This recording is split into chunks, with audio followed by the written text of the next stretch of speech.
Setelah pertempuran sengit di dimensi lain, pahlawan kita terbaring lemah di rumah sakit.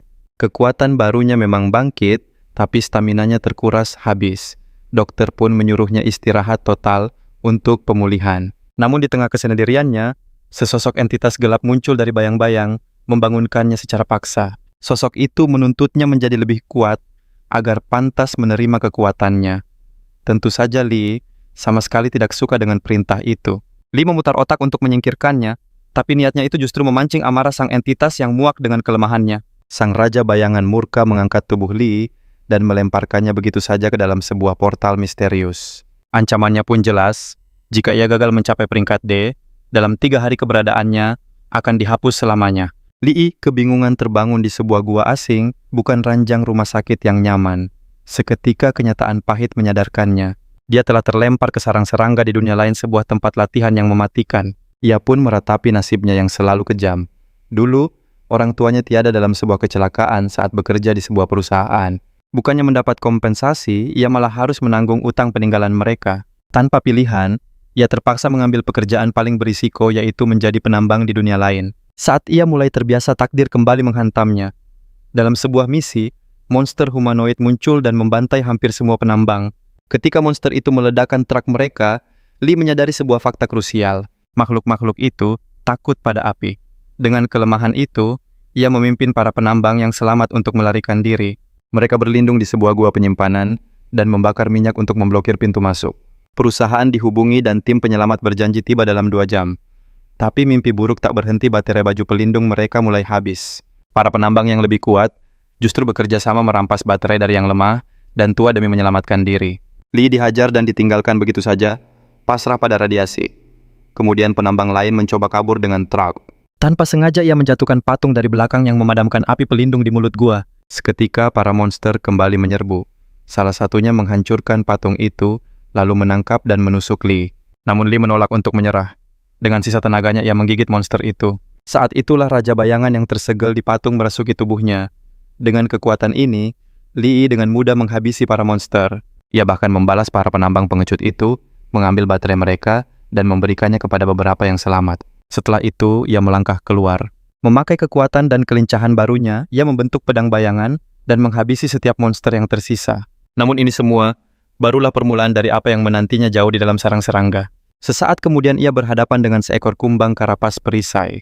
Anehnya ia mengenali spesies itu.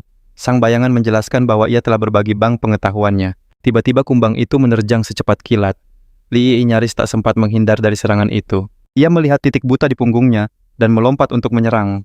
Sayangnya serangannya sama sekali tak mempan. Kumbang itu menyerang balik dan kali ini ia menahannya dengan pedang bayangan miliknya. Tapi cangkangnya terlalu keras untuk ditembus. Sang bayangan pun mengejeknya, menyebut serangannya hanya kekuatan kasar yang tak berguna. Sambil menerjang maju, Li menuntut sang bayangan agar tak ikut campur dalam pertarungannya sendiri. Sang bayangan memperingatkan agar ia tidak datang memohon bantuan jika keadaan menjadi lebih buruk. Pertarungan terus berlanjut membuatnya frustrasi karena gagal menemukan titik lemah lawannya. Serangan berikutnya mementalkannya ke belakang, diiringi lebih banyak ejekan dari sang bayangan. Kemudian ia melihat ada sesuatu berwarna hijau yang menempel di bahunya. Saat menatap si kumbang, ia sadar itu adalah cairan tubuhnya. Seringai muncul di wajahnya karena akhirnya ia menemukan titik lemahnya dan membangkitkan mata bayangannya. Ia menantang si kumbang untuk membuktikan siapa di antara mereka yang sebenarnya lemah. Sang bayangan langsung mengenali kemampuan itu. Sesaat kemudian Li menghancurkan kaki si kumbang. Sang bayangan meremehkannya karena hanya memotong satu kaki. Tapi bagi Li, itu sudah cukup untuk menciptakan sebuah celah. Untuk serangan akhir, ia membutuhkan senjata yang jauh lebih efisien. Sesuai kehendaknya, bayangan membentuk tombak dan menusuk perut kumbang itu tepat di titik lemahnya. Kemenangan berhasil diraih, tapi sang bayangan sama sekali tidak terkesan. Ia menunjukkan betapa cepat Li lelah setelah mengalahkan satu penjaga. Tiba-tiba gelombang kekuatan dahsyat mengalirinya bersamaan dengan munculnya permata di tangannya. Sang bayangan menjelaskan itu adalah batu energi untuk meningkatkan level kekuatannya. Ia merasakan sesuatu yang tak kasat mata. Sang bayangan menyuruhnya memakai mata bayangan, membuatnya bingung. Sang bayangan menjelaskan cara mengaktifkannya, pusatkan energi bayangan ke kedua matanya. Ia menyalurkan energi level 1. Saat matanya terbuka, musuh baru menyerangnya dengan jarum. Nyaris ia menghindar sambil bertanya-tanya makhluk apa ini sebenarnya. Serangan lain datang dari belakang memaksanya menghindar di detik terakhir. Gerakannya terlalu cepat untuk diikuti. Dengan frustrasi ia berpikir apa? Mata bayangan ini tidak berguna. Sang bayangan menjawab dingin, kau terlalu lemah untuk memakainya dengan benar. Dengan tekad membara, ia memusatkan lebih banyak energi bayangan ke matanya. Bahkan, sang bayangan terkejut dengan efisiensinya menyalurkan energi yang luar biasa. Seketika pandangan Li menjadi jernih. Itu serangga pedang kedip sang pemanen kepala. Di dekatnya penembak sengat mengintai, siap meluncurkan duri beracun dari jauh. Tapi masalah utamanya baru ia sadari. Serangga tidak pernah datang sendirian. Menemukan satu berarti ada ribuan lainnya. Kegelapan menyelimuti arena saat wujud-wujud lain mulai bergerak. Kini mereka menyerbu dari segala penjuru. Sementara sang bayangan memujinya karena menemukan posisi aman untuk bertahan. Seketika Li melepaskan ledakan energi bayangan melenyapkan serangga di sekitarnya. Sang bayangan menyadarinya. Ini adalah fase kedua dari kekuatan bayangan. Tak lama sebuah notifikasi muncul. Mata bayangannya naik ke level 2, memungkinkannya mengalahkan musuh lebih efektif. Saat pertarungan berlanjut, gerakan para serangga terasa melambat memudahkannya untuk menghindar. Lalu ia melihat bintik ungu di tubuh mereka dan tahu itu titik lemahnya. Sang bayangan membenarkan itu berkat mata bayangan level 2-nya. Kini ia punya kesempatan besar untuk menembus pertahanan mereka. Sambil meraung, Li maju dan mengaktifkan skill ledakan duri bayangan, menancapkan senjatanya ke tanah. Dari tanah duri-duri bayangan tajam mencuat ke atas menembus para serangga. Skill ini memasukkan bayangannya ke tanah, lalu meletuskannya ke atas sebagai serangan dahsyat. Ia pun mendapat banyak permata. Perjalanannya menuju peringkat D resmi dimulai. Tapi tiap inti hanya menambah 0,7% untuk terobosannya. Ia pun memutuskan untuk mengalahkan sisanya bertekad melenyapkan mereka semua karena titik lemahnya telah terungkap. Setiap musuh yang dikalahkan kemajuan terobosannya terus meningkat. Ia takjub betapa peningkatannya begitu besar. Kekuatan ini melampaui bayangannya. Serangga lain menyerang tiba-tiba.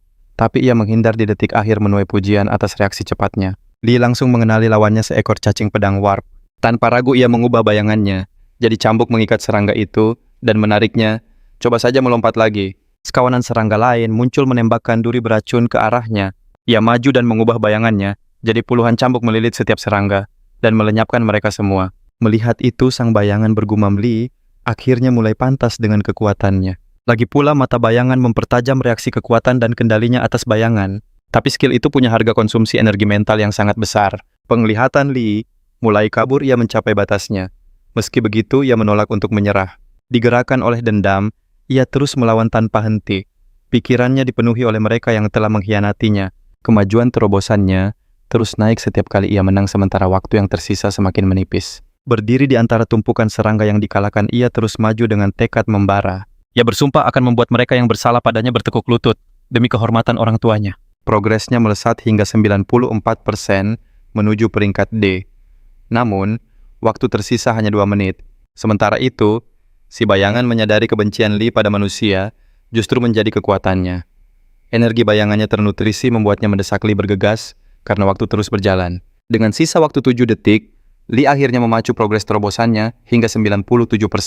Si bayangan langsung mengerti apa yang akan dilakukannya. Meledakkan sisa energi bayangan dalam satu pertaruhan nekat demi menyelesaikan kemajuannya. Dengan keberanian yang luar biasa, Li mempertaruhkan segalanya melepaskan gelombang energi, bayangan dahsyat yang menyebar, dan meledak ke arah serangga di sekitarnya tepat saat waktu habis. Dengan ledakan energi bayangan yang menghancurkan semua serangga, Li akhirnya berhasil melakukan terobosan. Progresnya mencapai 100% dan dia resmi mencapai level D. Si bayangan yang geli sekaligus bangga memberinya julukan si D kecil. Dalam kelelahannya, Li melihat sebuah senjata tergeletak tak jauh darinya. Si bayangan menjelaskan kalau sarang ini adalah tempat latihan pemula bagi bangsanya.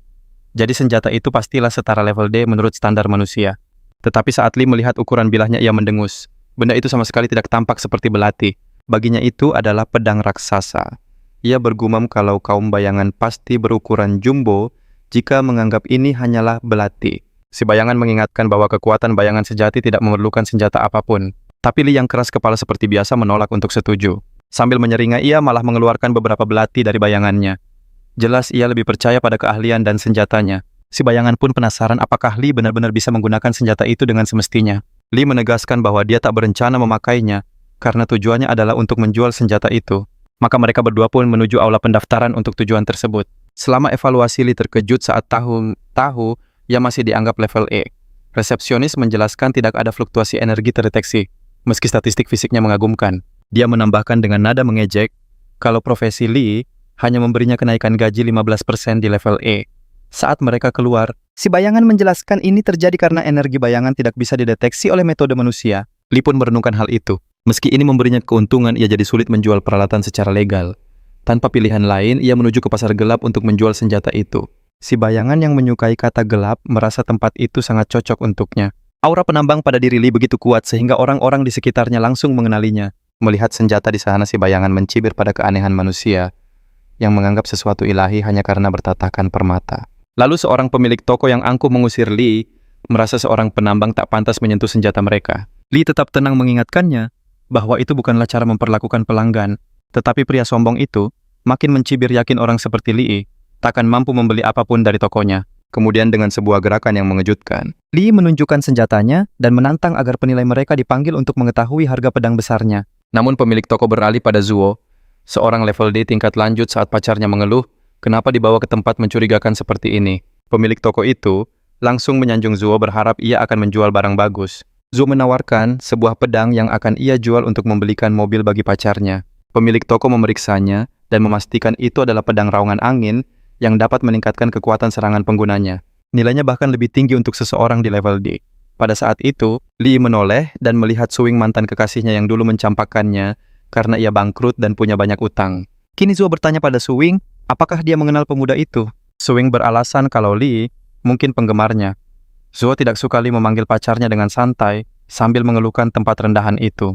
Dengan itu, ia mengaktifkan pedang raungan angin dan menyerang Li, menyuruhnya pergi bersama barang-barangnya. Saat ia melancarkan sebuah tebasan serangan itu, melesat ke arah Li. Namun pedang besar Li justru menghancurkannya dengan mudah. Li menyindir bahwa ia baru saja membereskan sampah. Pacar Zuo mengamuk tak percaya pedang yang katanya bisa memotong besi dan berharga mahal itu hancur begitu saja. Zuo melesat ke arah Li, tinjunya mengarah ke wajahnya. Namun Li menghindarinya dengan sangat mudah. Penuh tekad, Zuo kembali melancarkan serangan bertubi-tubi tanpa henti. Namun bagi Li, serangan itu terasa begitu lambat, menghindarinya adalah hal yang sangat mudah. Zuo pun bingung bagaimana mungkin pukulannya tak ada satupun yang mengenai seorang penambang biasa. Li dengan cepat menangkap lengannya. Zuo pun mengancam akan mengirimnya kembali ke tempat asalnya ditambang. Dengan tatapan tajam, Li balas mengejek, menyuruhnya merangkak kembali ke permukaan seperti anjing patuh. Tanpa ragu ia membanting Zuo hingga membuat kekasihnya berteriak ngeri. Ejekan Li kembali menyulut amarah Zuo yang langsung menerjangnya. Namun langkahnya terhenti saat seseorang masuk ke toko. Pria kekar itu Wang adalah pemilik toko ini. Ia menyapa Zuo sebagai pelanggan setianya, namun ia mengingatkan bahwa pertarungan dilarang di tokonya. Kekasih Zuo langsung menyalahkan Li karena merusak pedang Zuo. Hal itu sontak menarik perhatian Wang. Terlebih pedang Zuo jelas hancur oleh kekuatan senjata Li. Li membela diri mengatakan, Zuo lah yang menyerangnya lebih dulu.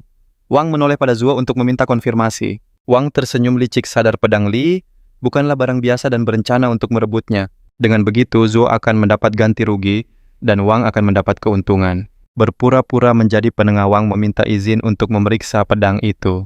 Li pun memberikannya tanpa curiga. Tapi saat menggenggamnya, Wang terkejut. Pedang itu beratnya lebih dari 100 pon. Namun Li mengangkatnya dengan sangat ringan. Hal itu membuat Wang curiga. Anak ini mungkin lebih hebat dari kelihatannya, jadi ia memutuskan untuk mengujinya. Wang pun bertanya bagaimana mungkin penambang biasa bisa memiliki barang seperti itu. Li mengingatkannya pada aturan pasar gelap, asal-usul barang, dan identitas penjual tidak perlu dipertanyakan. Wang tak melanjutkan, tapi Li merasakan tatapan selidik itu dan dengan santai berkata, ia menemukannya saat menambang. Mendengar Li hanyalah seorang penambang, senyum licik kembali terukir di wajah Wang. Ia lalu meremehkan pedang itu, mengatakan, harganya hanya beberapa ratus karena tidak memiliki atribut apapun. Sebaliknya pedang milik Zuo bisa bernilai jutaan rupiah jika dalam kondisi utuh. Ia pun mencoba menjebak Li, menyuruhnya membayar 2 juta rupiah pada Zuo, dan ia akan menanggung sisa kerugiannya. Wang menoleh ke Zuo untuk meminta persetujuan, dan Zuo dengan senang hati mengiyakannya. Namun kekasihnya khawatir, bagaimana mungkin orang seperti Li bisa membayar jutaan rupiah. Zuo menenangkannya dengan candaan kelam, tapi Li sudah bisa membaca akal bulus mereka. Mereka bersiap menyerang, tapi Li dengan bayangannya juga telah siaga, menyatakan bahwa merekalah yang akan celaka. Semua preman di ruangan itu serentak menerjang Li, siap untuk menghajarnya. Sementara itu, Wang menyuruh Zuo menunggu di kedai teh sampai pertarungan selesai, dan Zuo pun setuju. Namun baru selangkah seorang preman sudah terlempar dan menghantam dinding dengan keras. Wang berteriak memperingatkan anak buahnya agar tidak merusak barang dagangannya yang mahal. Sesaat kemudian mereka semua tercengang melihat Li dengan mudah melumpuhkan semua preman. Zuo berpikir Li menjadi kuat karena bekerja di tambang. Li lalu menantang si pecundang yang geram itu. Kekasih Zuo masih tidak percaya dengan kemampuan bertarung Li yang luar biasa. Zuo mengakui kekuatan Li cukup untuk melawan orang biasa, tapi tidak akan bisa menandingi levelnya. Seorang peringkat D. Dengan itu ia melesat maju, namun ia langsung terlempar hanya dengan satu tamparan dari Li. Dipermalukan di depan umum, Zuo mengamuk dan merengek seperti anaknya kecil. Ia berteriak akan menghabisinya, lalu melancarkan serangan merah bergelombang yang dengan mudah ditahan oleh bayangan Li. Zuo pun terkejut. Rasanya seolah serangannya menabrak dinding tak terkalahkan. Kini Li siap memberinya pelajaran yang membuat Zuo gemetar ketakutan. Kekasihnya menolak percaya Zuo bisa dikalahkan oleh seorang penambang biasa. Tanpa buang waktu, Li menciptakan jaring laba-laba dari bayangan yang mengurung mereka. Zuo yang gemetaran menduga Li setidaknya peringkat C atau B. Tapi Li dengan santai mengaku hanya penambang peringkat E yang tentu saja tidak dipercayainya. Tepat saat Li hendak menghajarnya, Zuo buru-buru berteriak bahwa dia adalah anggota geng Black Panther. Ia mengancam jika Li menyakitinya, Kakak Panther akan datang mencarinya. Li berpikir sejenak lalu bertanya apakah geng itu juga rentenir. Di bawah tekanan Zuo, akhirnya mengaku yang dibalas pukulan telak hingga membuatnya terlempar. Li menunjukkan kebenciannya pada para lintah darat. Tiba-tiba Wang menyerangnya namun Li dengan mudah mementalkannya. Melihat kekuatan itu, Zuo yang gemetar ketakutan memutuskan untuk bernegosiasi. Ia menawarkan 100.000 wen agar dilepaskan. Li tertawa sinis meremehkan betapa rendahnya ia menilai dirinya. Tawarannya naik jadi 500.000 dengan harapan bisa bebas. Tapi pahlawan kita punya rencana lain. Karena Zuo gemar memeras dengan bunga tinggi, Li memberinya bunga balasan berupa beberapa tamparan keras. Dalam keputusasaan, Zuo mengeluarkan kartu andalannya, menawarkan semua hartanya yang jutaan. Melihat kartu VIP TMNG Group, Li langsung sadar bahwa Zuo adalah bagian dari komplotan yang menyengsarakan orang sepertinya. Sebuah rencana pun terbentuk. Ia akan membiarkan Zuo pergi untuk sementara sebagai umpan untuk menangkap ikan yang lebih besar. Li melepaskan Zuo menegaskan bahwa uang ini adalah haknya sebagai ganti rugi atas jutaan yang dirampas geng Black Panther. Subing mencemaskan Zuo namun lebih tersinggung oleh hinaan bahwa Li hanyalah seorang penambang rendahan. Ia tak habis pikir, bagaimana bisa seorang penambang biasa menjadi sekuat ini. Zuo yang marah melampiaskan kekesalannya dengan menampar Subing dengan keras. Di benaknya satu hal yang pasti balas dendam. Uangnya tak bisa diambil begitu saja. Ia segera menghubungi atasannya. Kakak Panther memutarbalikkan fakta melapor bahwa Li tidak hanya mencuri pedang berharga, tapi juga berkoar akan menghabisi geng Black Panther. Mendengar itu, Zuo diperintahkan untuk segera mengirimkan semua informasi yang mereka punya tentang Li. Pada saat itu, seorang bawahan bertanya apa yang akan mereka lakukan pada para saksi. Mengingat mereka sudah mendapatkan barang yang mereka incar, dengan tatapan dingin ia menghabisi semua orang di sana tanpa ragu berkata, sekarang tidak ada saksi lagi. Tugas untuk menangani Li hidup atau tidak akhirnya dilimpahkan kepada orang nomor 2 di komandonya. Sementara itu, pahlawan kita pergi ke Guild Petualang, berharap bisa mendapatkan sebuah misi. Saat ia mengaku sebagai peringkat I, seisi guild langsung menertawakannya. Peringkat terendah selalu jadi bahan olokan. Guild memang jarang memberi misi pada kelas E. Sang resepsionis dengan sopan menyuruhnya menunggu di dekat tumpukan sampah. Katanya jika ada party yang butuh anggota tambahan, mereka akan mencarinya di sana. Tentu saja ucapan itu kembali memancing gelak tawa dan cemoohan dari para petualang lain. Mereka menyamakannya dengan sampah tempat ia disuruh menunggu. Namun Li tak peduli dengan semua ejekan itu. Fokusnya hanya satu, mendapatkan misi. Uang 5 juta wen yang ia dapatkan langsung habis untuk membayar utang. Tiba-tiba seluruh guild diselimuti tekanan aura yang sangat kuat yang datang dari seorang petualang tingkat tinggi. Seorang gadis peringkat B. Semua orang berbisik bertanya-tanya mengapa petualang sekuat itu ada di sini. Mengaktifkan mata bayangannya, Li melihat sesuatu yang berbeda. Gadis itu tidak memancarkan niat jahat. Auranya justru terasa lembut seperti seorang nona muda dari keluarga terpandang. Rekannya mengumumkan bahwa mereka butuh seorang penambang peringkat D untuk misi di jurang monster. Begitu kata-kata itu terucap, tekanan auranya yang dahsyat membuat semua orang mundur ketakutan. Semua orang, kecuali pahlawan kita. Ia berdiri tegak sama sekali tak terpengaruh. Li pun sadar hanya dirinya lah yang masih berdiri tegak di tengah tekanan itu. Sang gadis peringkat B itu pun menyadarinya. Ia menatap Li terkejut melihatnya tak terpengaruh oleh auranya. Resepsionis yang ingin mengambil hati segera menawarkan daftar petualang peringkat D yang tersedia. Namun gadis itu menggeleng dan menunjuk Li. Resepsionis itu panik mengatakan bahwa Li belum terdaftar dan itu melanggar aturan. Tapi gadis itu dengan tegas berkata, "Aku yang membuat aturan di sini." Ia memilih Li dan langsung berjalan keluar. Sang resepsionis hanya bisa terdiam tak percaya. Ini pertama kalinya ia melihat gadis itu memilih anggota parti secara pribadi. Mengikuti gadis bernama Chin Li, akhirnya bertemu dengan anggota tim lainnya. Ternyata ini adalah sebuah party dengan komposisi yang sangat seimbang. Seorang bard memancing monster dengan serulingnya, sementara para petarung di depan melancarkan serangan kilat. Koordinasi mereka membuka celah sempurna, memungkinkan para prajurit menebas Minotaur dengan efisien. Sebagai peringkat B, Qin memimpin dari depan dengan penuh percaya diri. Dari luar semua tampak berjalan dengan sempurna, namun insting tajam Li merasakan ada yang janggal. Jauh lebih banyak Minotaur sedang mengawasi mereka. Misi ini jadi jauh lebih berbahaya dari perkiraan. Anehnya kenapa yang lain tidak menyadarinya, Shadow berbisik ini berkat mata bayangan miliknya. Persepsinya kini melampaui kemampuan manusia biasa. Li melirik Qin seorang ranker B. Dia pasti merasakannya juga, tapi sepertinya dia sengaja pura-pura tidak tahu. Tiba-tiba rekan Qin berseru, mengingatkan kristal cahaya bintang ada tepat di bawah mereka. Qin lalu memberi isyarat pada Li untuk mengikutinya turun. Aura dingin terpancar dari Qin. Li sadar pria ini tak peduli nasib penambang, bahkan temannya sendiri.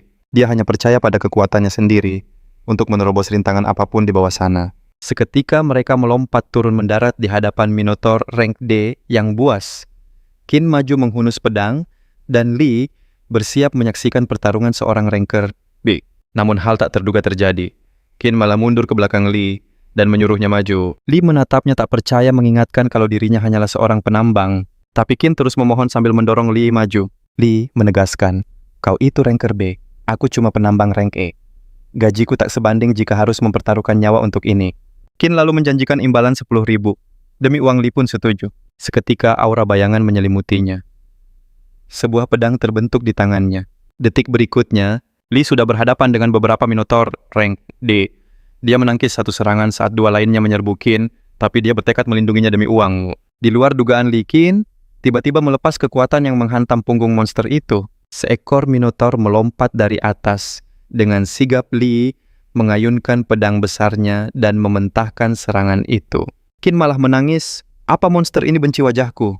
Ia berteriak kalau monster-monster ini tanggung jawabnya. Dengan gerakan ahli Li menebas para Minotaur. Qin menghela napas lega, mengira dirinya aman. Tapi dia salah besar. Seekor Minotaur lain muncul dari belakangnya. Sikapnya aneh, tak ada rasa takut. Li jadi bingung melihatnya. Jelas sekali dia punya kekuatan, tapi kenapa dia gemetar ketakutan seperti itu? Serangan Minotaur itu mengenai gelangnya. Seketika perisai merah menyala dan mementalkan monster itu. Namun gelang pelindung itu hancur berkeping-keping. Melihat itu, Li langsung sadar, itu jimat pelindung. Dia menyimpulkan Qin adalah hunter tipe non-tempur yang langsung diakui oleh Qin. Qin memohon agar Li merahasiakannya. Li setuju dengan syarat bayarannya ditambah. Tapi Li penasaran kenapa para Minotaur hanya terus mengincar Qin. Demi mencari jawaban, Li mengaktifkan mata bayangannya. Ia melihat sesosok figur di kejauhan. Ada yang mengendalikan para Minotaur dengan seruling, pantas saja auranya tak terasa musuh ini menyembunyikan kehadirannya. Qin berteriak minta tolong, Li pun kembali menyerang monster lain. Tapi ini seperti tak ada habisnya. Satu tumbang yang lain muncul. Li tak bisa memakai skill area karena posisi Qin terlalu dekat. Li mulai khawatir. Jika ini terus berlanjut, tenaganya akan terkuras habis. Lalu sebuah ide terlintas. Musuh yang sebenarnya sedang mengincar Qin. Li memutuskan untuk menjadikan Qin umpan sambil diam-diam menciptakan rantai bayangan. Dia memperingatkan Qin agar waspada terhadap sergapan. Jimatnya sudah hancur dan dia tak bisa melawan. Sementara itu, Li mengikat kaki Minotaur dengan rantai bayangan. Qin cemas kenapa Li membocorkan rahasia mereka. Dia tak sadar dirinya lah yang menjadi umpan. Musuh itu termakan umpannya. Ia muncul di belakang Qin mengira mangsanya tak berdaya. Sambil mengangkat pedang, ia berkata, "Salahkan saja ayahmu atas nasibmu ini." Namun sebelum pedang itu menebas, Li datang menyelamatkan. Li mengungkap dalangnya mengendalikan Minotaur dengan gelombang infrasonik dari seruling itu. Qin terperangah. Pelakunya adalah Lan, rekan satu timnya sendiri. Lan menyeringai sinis mengejek Qin yang tertipu oleh penambang. Tapi ini belum berakhir. Lan mengerahkan kekuatannya, menyerap energi dari semua Minotaur udara terasa berat oleh auranya. Ia siap menunjukkan kekuatan sejatinya. Li mengamatinya lekat-lekat. Li menduga Lan setidaknya adalah ranker C. Qin pun sadar ini adalah strategi Lan untuk memperkuat diri. Tiba-tiba lahar menyembur dari bawah Ludan, telah berevolusi menjadi Minotaur lahar, peringkat C.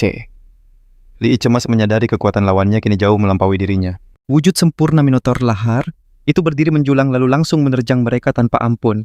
Terdesak, Li sigap menciptakan perisai bayangan untuk melindungi mereka berdua. Namun kekuatan destruktif monster itu terlalu dahsyat untuk dibendung. Perisainya hancur. Seketika Li sadar mereka bukan tandingan monster ini. Qin melihat luka bakar di tubuh Li Tapi pemuda itu hanya diam membisu. Tak ada pilihan lain. Lee menarik tangannya dan mengajaknya lari. Ia mengikat Minotaur itu dengan tali bayangan untuk mengulur waktu. Walau ia tahu ikatan itu takkan bertahan lama, setelah mencapai jarak aman, Lee menyuruhnya pergi sejauh mungkin dari Danyuan. Chin tampak khawatir, tapi Lee berkata ia harus tinggal untuk memberinya waktu.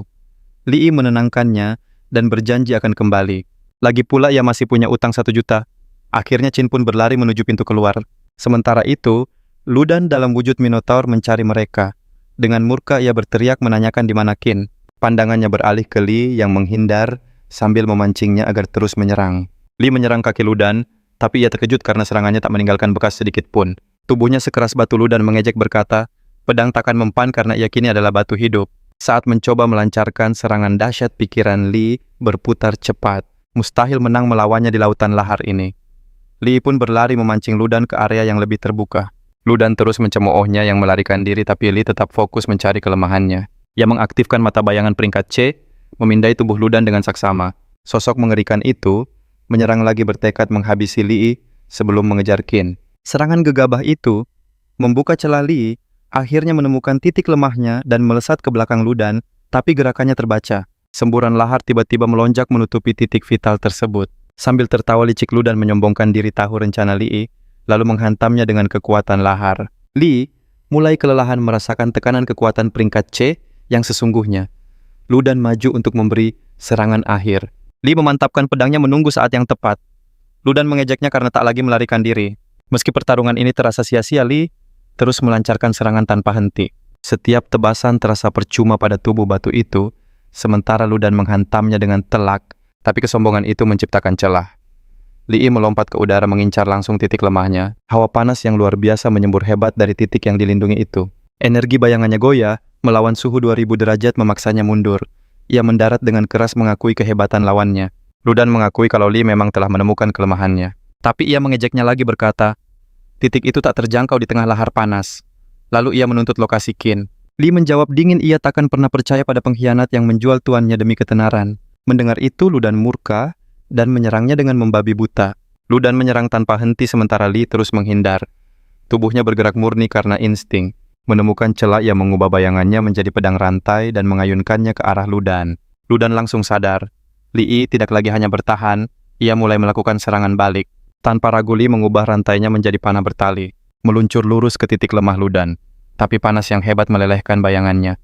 Ludan mengejek lalu monster itu menerjang lagi. Menyerahlah ejeknya. Lee menggertakkan gigi sadar energi bayangannya terkuras habis. Cadangannya hampir habis, begitu pula kesempatannya untuk selamat. Sesaat ia berpikir untuk memanggil Entropik. Namun pikiran itu membuatnya bergidik ngeri. Ia menolaknya. Lebih baik berjuang sampai akhir daripada menyerahkan tubuhnya pada entitas itu. Mengumpulkan sisa tekadnya, ia melompat lagi, matanya terpaku pada titik lemah.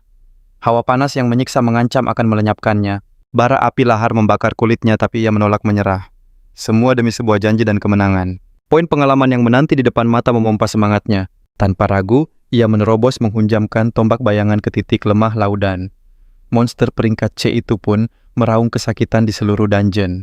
Tapi saat nyawanya menyentuh 0 mode mengamuk, Ludan aktif. Tubuhnya berkobar dengan energi yang mengerikan. Statusnya meroket drastis. Ia melempar Lee ke belakang dengan kekuatan yang dahsyat. Lee terhempas ke tanah terkejut oleh perubahan situasi yang tiba-tiba. Mata Ludan yang membara kini tertuju padanya. Amarahnya meledak mengutuk si penambang yang berani melukainya. Saat itulah Lee merasakannya. Hawa panas menyengat terpancar dari musuhnya. Semakin panas semakin kuat dan berbahaya. Lee bergumam ini bisa menjadi akhir baginya. Detik berikutnya jagoan kita terpaku saat merasakan energi yang jauh lebih besar bangkit dari dalam tubuhnya. Entropik memberitahunya bahwa energi itu memang selalu ada di dalam dirinya. Namun kini energi itu ditempa oleh hawa panas dari serangan Ludan yang ingin ia kalahkan. Ini membentuk jenis baru dari kekuatan bayangan. Ia sadar skill peningkatan bayangan yang bangkit memberinya kekuatan pemulihan.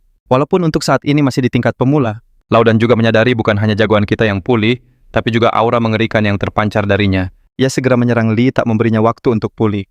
Namun Lee menghindar dengan kecepatan kilat. Ludan terkejut melihat Lee bisa mengimbangi kecepatannya yang 3 kali lipat. Ia ragu apa anak ini benar-benar hanya peringkat E. Ia pun membanjiri area itu dengan lahar untuk menutup jalan kaburnya. Bertekad menghanguskannya menjadi abu Ludan terus menyerang. Tapi Lee hanya berdiri tenang tak terpengaruh. Ia tak sadar peningkatan bayangan telah membentuk lapisan pelindung di sekelilingnya dari hawa panas. Dia cukup puas dengan kemampuan level pemula yang baru saja bangkit. Ia penasaran keajaiban apa yang akan muncul dari versi lanjutan skill ini. Lalu dengan tenang, ia mengejek Laudan bahwa panasnya masih kurang. Laudan terbelalak melihat pemandangan itu. Sambil menghunus pedang jagoan kita menyatakan sekarang gilirannya untuk mengakhiri semua ini.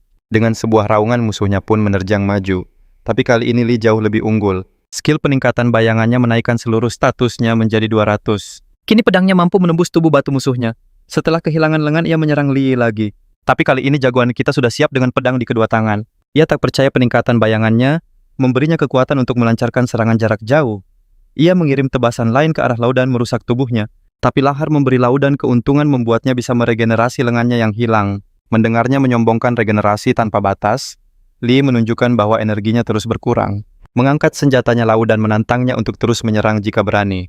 Menuruti tantangannya Li, terus menebas anggota tubuhnya, membiarkannya beregenerasi berulang kali. Namun di saat terakhir Laudan merasa ada yang aneh dengan regenerasinya. Li menyuruhnya menyerah karena ia sudah mencapai batas. Di ambang kekalahan Laudan mencoba bernegosiasi mengatakan tak ada dendam di antara mereka dan tak perlu saling melenyapkan. Li setuju tapi ia menambahkan bahwa tugasnya adalah melindungi Qin dengan bayaran 1 juta R. Mendengar hal ini, Laudan mencoba memancingnya dengan tawaran 5 jutaan saat mereka kembali ke kota. Jagoan kita pura-pura setuju tahu.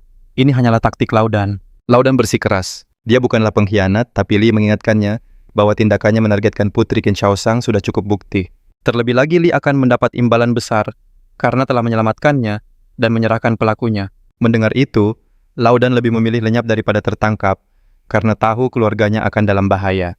Dia menyatakan Li tak bisa menyalahkannya atas apa yang terjadi selanjutnya sambil mengangkat sebuah pecahan di tangannya. Entropik mengenali pecahan itu dari gerbang dunia lain dan segera memberitahu Li jika Laudan menghancurkannya. Dungeon ini akan kehilangan akses ke dunia luar dan semua orang akan terjebak selamanya. Laudan menuduhnya tidak memberi pilihan lain selain melakukan tindakan nekat. Dengan sigap Li merebut pecahan itu. Detik berikutnya ia melancarkan serangan akhir yang menghabisi Laudan. Monster itu pun tumbang menyisakan inti energi. Dengan inti ini, Li meningkatkan mata bayangannya menjadi mata bayangan pamungkas. Tiba-tiba tanah di bawah kaki mereka bergetar hebat. Entropik memberitahunya tanpa energi Minotaur jurang itu mulai runtuh. Semua orang bergegas keluar dan bernapas lega. Qin langsung menawarinya posisi di faksi ayahnya meyakinkan bahwa kemampuannya akan sangat berguna. Li dengan tegas menolak, ia tak tertarik bergabung dengan faksi manapun. Ia juga memintanya untuk menjaga rahasia tentang kekuatannya. Qin setuju sambil menyerahkan imbalan 1 juta kundalung. Ingin menambah pundi-pundi Li, menawarkan pedangnya di Longman Trigger Arch Street. Sang ahli memeriksanya dan mengakui meski tanpa atribut energi khusus, materialnya sangat berkualitas. Ia setuju untuk menilainya dan menjanjikan harga yang pantas. Dengan senang hati, Li menyerahkan pedang itu dan berpamitan. Ia sudah berencana menjual barang-barangnya di masa depan pada ahli senjata itu. Tapi sedikit keraguan, masih tersisa khawatir wanita itu sama seperti Zuo. Namun untuk sekarang 1 juta di tangan sudah cukup memuaskannya. Setibanya di rumah, ia mengeluarkan pecahan dari Ludan dan bertanya pada Entropik tentang kegunaannya. Entropik meyakinkan mengumpulkan pecahan itu bisa membantunya mencapai peringkat S. Li menatap kepingan itu, merenungkan tawaran tersebut. Tanpa sepengetahuan Li, Entropik memikirkan kemunculan gerbang dunia lain menandakan musuh lama mereka mungkin masih berkeliaran. Ia tahu Li adalah kuncinya karena suatu hari mereka harus menghadapi makhluk yang tak terbayangkan oleh nalar manusia. Entropik ingin memberitahunya tapi ia urungkan niat itu. Li harus menjadi kuat terlebih dahulu. Kemudian pahlawan kita menuju zona retakan peringkat E di bawah grup NG. Retakan ini disegel karena sebuah insiden penambangan. Ia melihat para penjaga 1 peringkat B dan 3 peringkat C berjaga di depan retakan. Sulit dipercaya NG mengerahkan penjaga sekuat itu hanya untuk retakan peringkat E. Melawan mereka jelas di luar kemampuannya saat ini. Entropik pun ikut penasaran mengapa retakan level rendah dijaga seketat itu. Li mengungkapkan tempat ini, menyembunyikan kebenaran tentang kepergian orang tuanya. Ia teringat saat mendatangi grup NG untuk mencari jawaban. Bukannya kebenaran mereka hanya menyodorkan lebih banyak uang kompensasi. Tak sepeser pun ia sentuh karena yang ia cari adalah kebenaran. Manajer itu bahkan mencoba mengintimidasinya mengatakan, orang tuanya tiada dalam insiden di lapangan. Tapi Li mengingatkan orang tuanya adalah evolver peringkat C. Mereka tak mungkin pergi karena insiden biasa. Ia menuntut izin masuk untuk memeriksa bersikeras orang tuanya mungkin masih di sana. Grup Eng memperingatkannya bahwa zona retakan itu liar dan berbahaya. Bahkan untuk peringkat C sekalipun, Li kembali memprotes, berargumen bahwa monster di dalamnya tak mungkin lebih kuat dari peringkat E. saat seorang preman hendak memukulnya karena dianggap serakah, ketua grup Ngening Donghao tiba-tiba muncul. Ketua itu menawarkan Lee 100.000 sebagai kompensasi tapi Lee menolaknya. Ia hanya butuh kebenaran. Saat itu sang ketua berjanji akan menyelidiki masalahnya, dan Lee pun percaya. Ia tak tahu, tak lama kemudian ia akan terjerat kerja paksa untuk membayar utang orang tuanya. Entropik berkomentar sinis dimanapun sama saja. Tanpa kekuatan yang lemah, hanya bisa tunduk. Ia menyuruh Lee fokus mengumpulkan pecahan daripada membuang waktu. Menggodanya dengan janji jika sudah cukup kuat, kebenaran akan datang dengan sendirinya. Berbagai pikiran berkecamuk di benak Lee, statusnya sebagai peringkat E, menyulitkannya membentuk tim dan keraguannya pada niat entropik. Sosok itu berjanji menjadikannya peringkat S, tapi Lee tak bisa sepenuhnya percaya. Entropik membentaknya mengatakan, ia melihat potensi Lee. Itulah satu-satunya alasan ia mau melatihnya. Lee dengan santai berkata, ia tak mengatakan apa-apa, tak sadar entropik bisa membaca pikirannya. Dengan kesal entropik menyebutnya ancaman, tepat pada saat itu, sebuah undangan misi muncul di hadapannya. Melihat undangan itu, ia segera menuju sektor kimia, zona retakan peringkat D. Sang manajer mengeluhkan keterlambatannya, dan Lee membela diri dengan santai mengatakan, ia datang dari tempat yang jauh. Tak disangka ia bertemu sosok yang tak asing. Paman Hao langsung mengenalinya, raut gembira terpancar setelah 5 tahun tak berjumpa.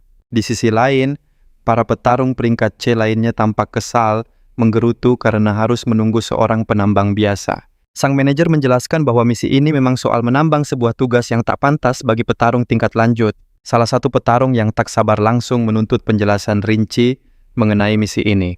Klien menugaskan mereka untuk masuk ke sebuah retakan dan mengambil 60 kg kristal dingin. Melihat situasi ini, sang protagonis merasa ada yang aneh. 3 petarung C-rank untuk retakan di rank ini sungguh mencurigakan. Terlebih lagi tidak ada satupun dari mereka yang terlihat ramah. Ia juga merasakan kehadiran sosok peringkat C lain di dekat gerbang, kemungkinan seorang tentara bayaran. Sementara itu, Blood Panther menatap ponselnya. Matanya berkilat mengerikan, membayangkan akan memburu mereka semua, termasuk tokoh kita. Tak lama kemudian mereka semua melangkah masuk ke dalam retakan itu. Paman Hwe bertanya soal pakaian pelindungnya, dan dia menjawab tak membutuhkannya, karena dia juga seorang petarung tingkat lanjut. Mendengar itu, salah satu petarung mencibir sinis menyebutnya Raja Sampah yang hanya jago di antara para penambang. Paman Hwe menasihatinya agar tidak terpancing emosi, dan dia meyakinkan bahwa dirinya akan tetap tenang. Semakin dalam mereka masuk, ia merasakan kejanggalan. Vegetasi di sana tampak seperti sengaja diatur oleh tangan manusia. Bukan hanya itu, ia juga merasakan aura berbahaya yang sangat besar mengintai di dekat mereka. Ia merasakan energi yang dahsyat. Tak salah lagi, itu adalah Blood Panther yang sudah tidak bisa menahan diri. Sambil mengamati sekitar, ia yakin tentara bayaran di dekatnya juga pasti sudah merasakan aura itu. Ia bertanya-tanya apakah tentara bayaran itu hanya mengamati atau ada sesuatu yang lain sedang terjadi. Petarung sombong itu mendesaknya bergerak cepat dan ia setuju.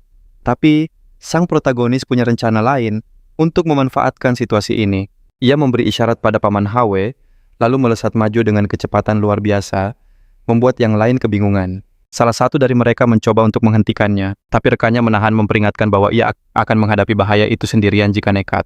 Di sisi lain, Blood Panther mengamati para petarung itu, berpikir betapa mudahnya mereka untuk dimanipulasi. Seorang petarung merasakan firasat buruk, tapi pemimpin mereka mencoba menenangkan suasana. Ia mengklaim misi ini hanya peringkat B dan mudah. Tapi petarung lain merasa terus diawasi, merasakan aura jahat yang menguat. Sebelum pemimpinnya bisa bicara, Blood Panther muncul diam-diam di belakang salah satu petarung dan menjeratnya. 2 petarung lainnya mundur dengan raut wajah terkejut. Sadar akan ancaman mereka, memohon untuk negosiasi. Tapi Blood Panther tanpa ampun mengakhiri, nyawarkan mereka di depan mata. Salah satu petarung yang tersisa nekat menyerbu, mengabaikan peringatan dari rekannya.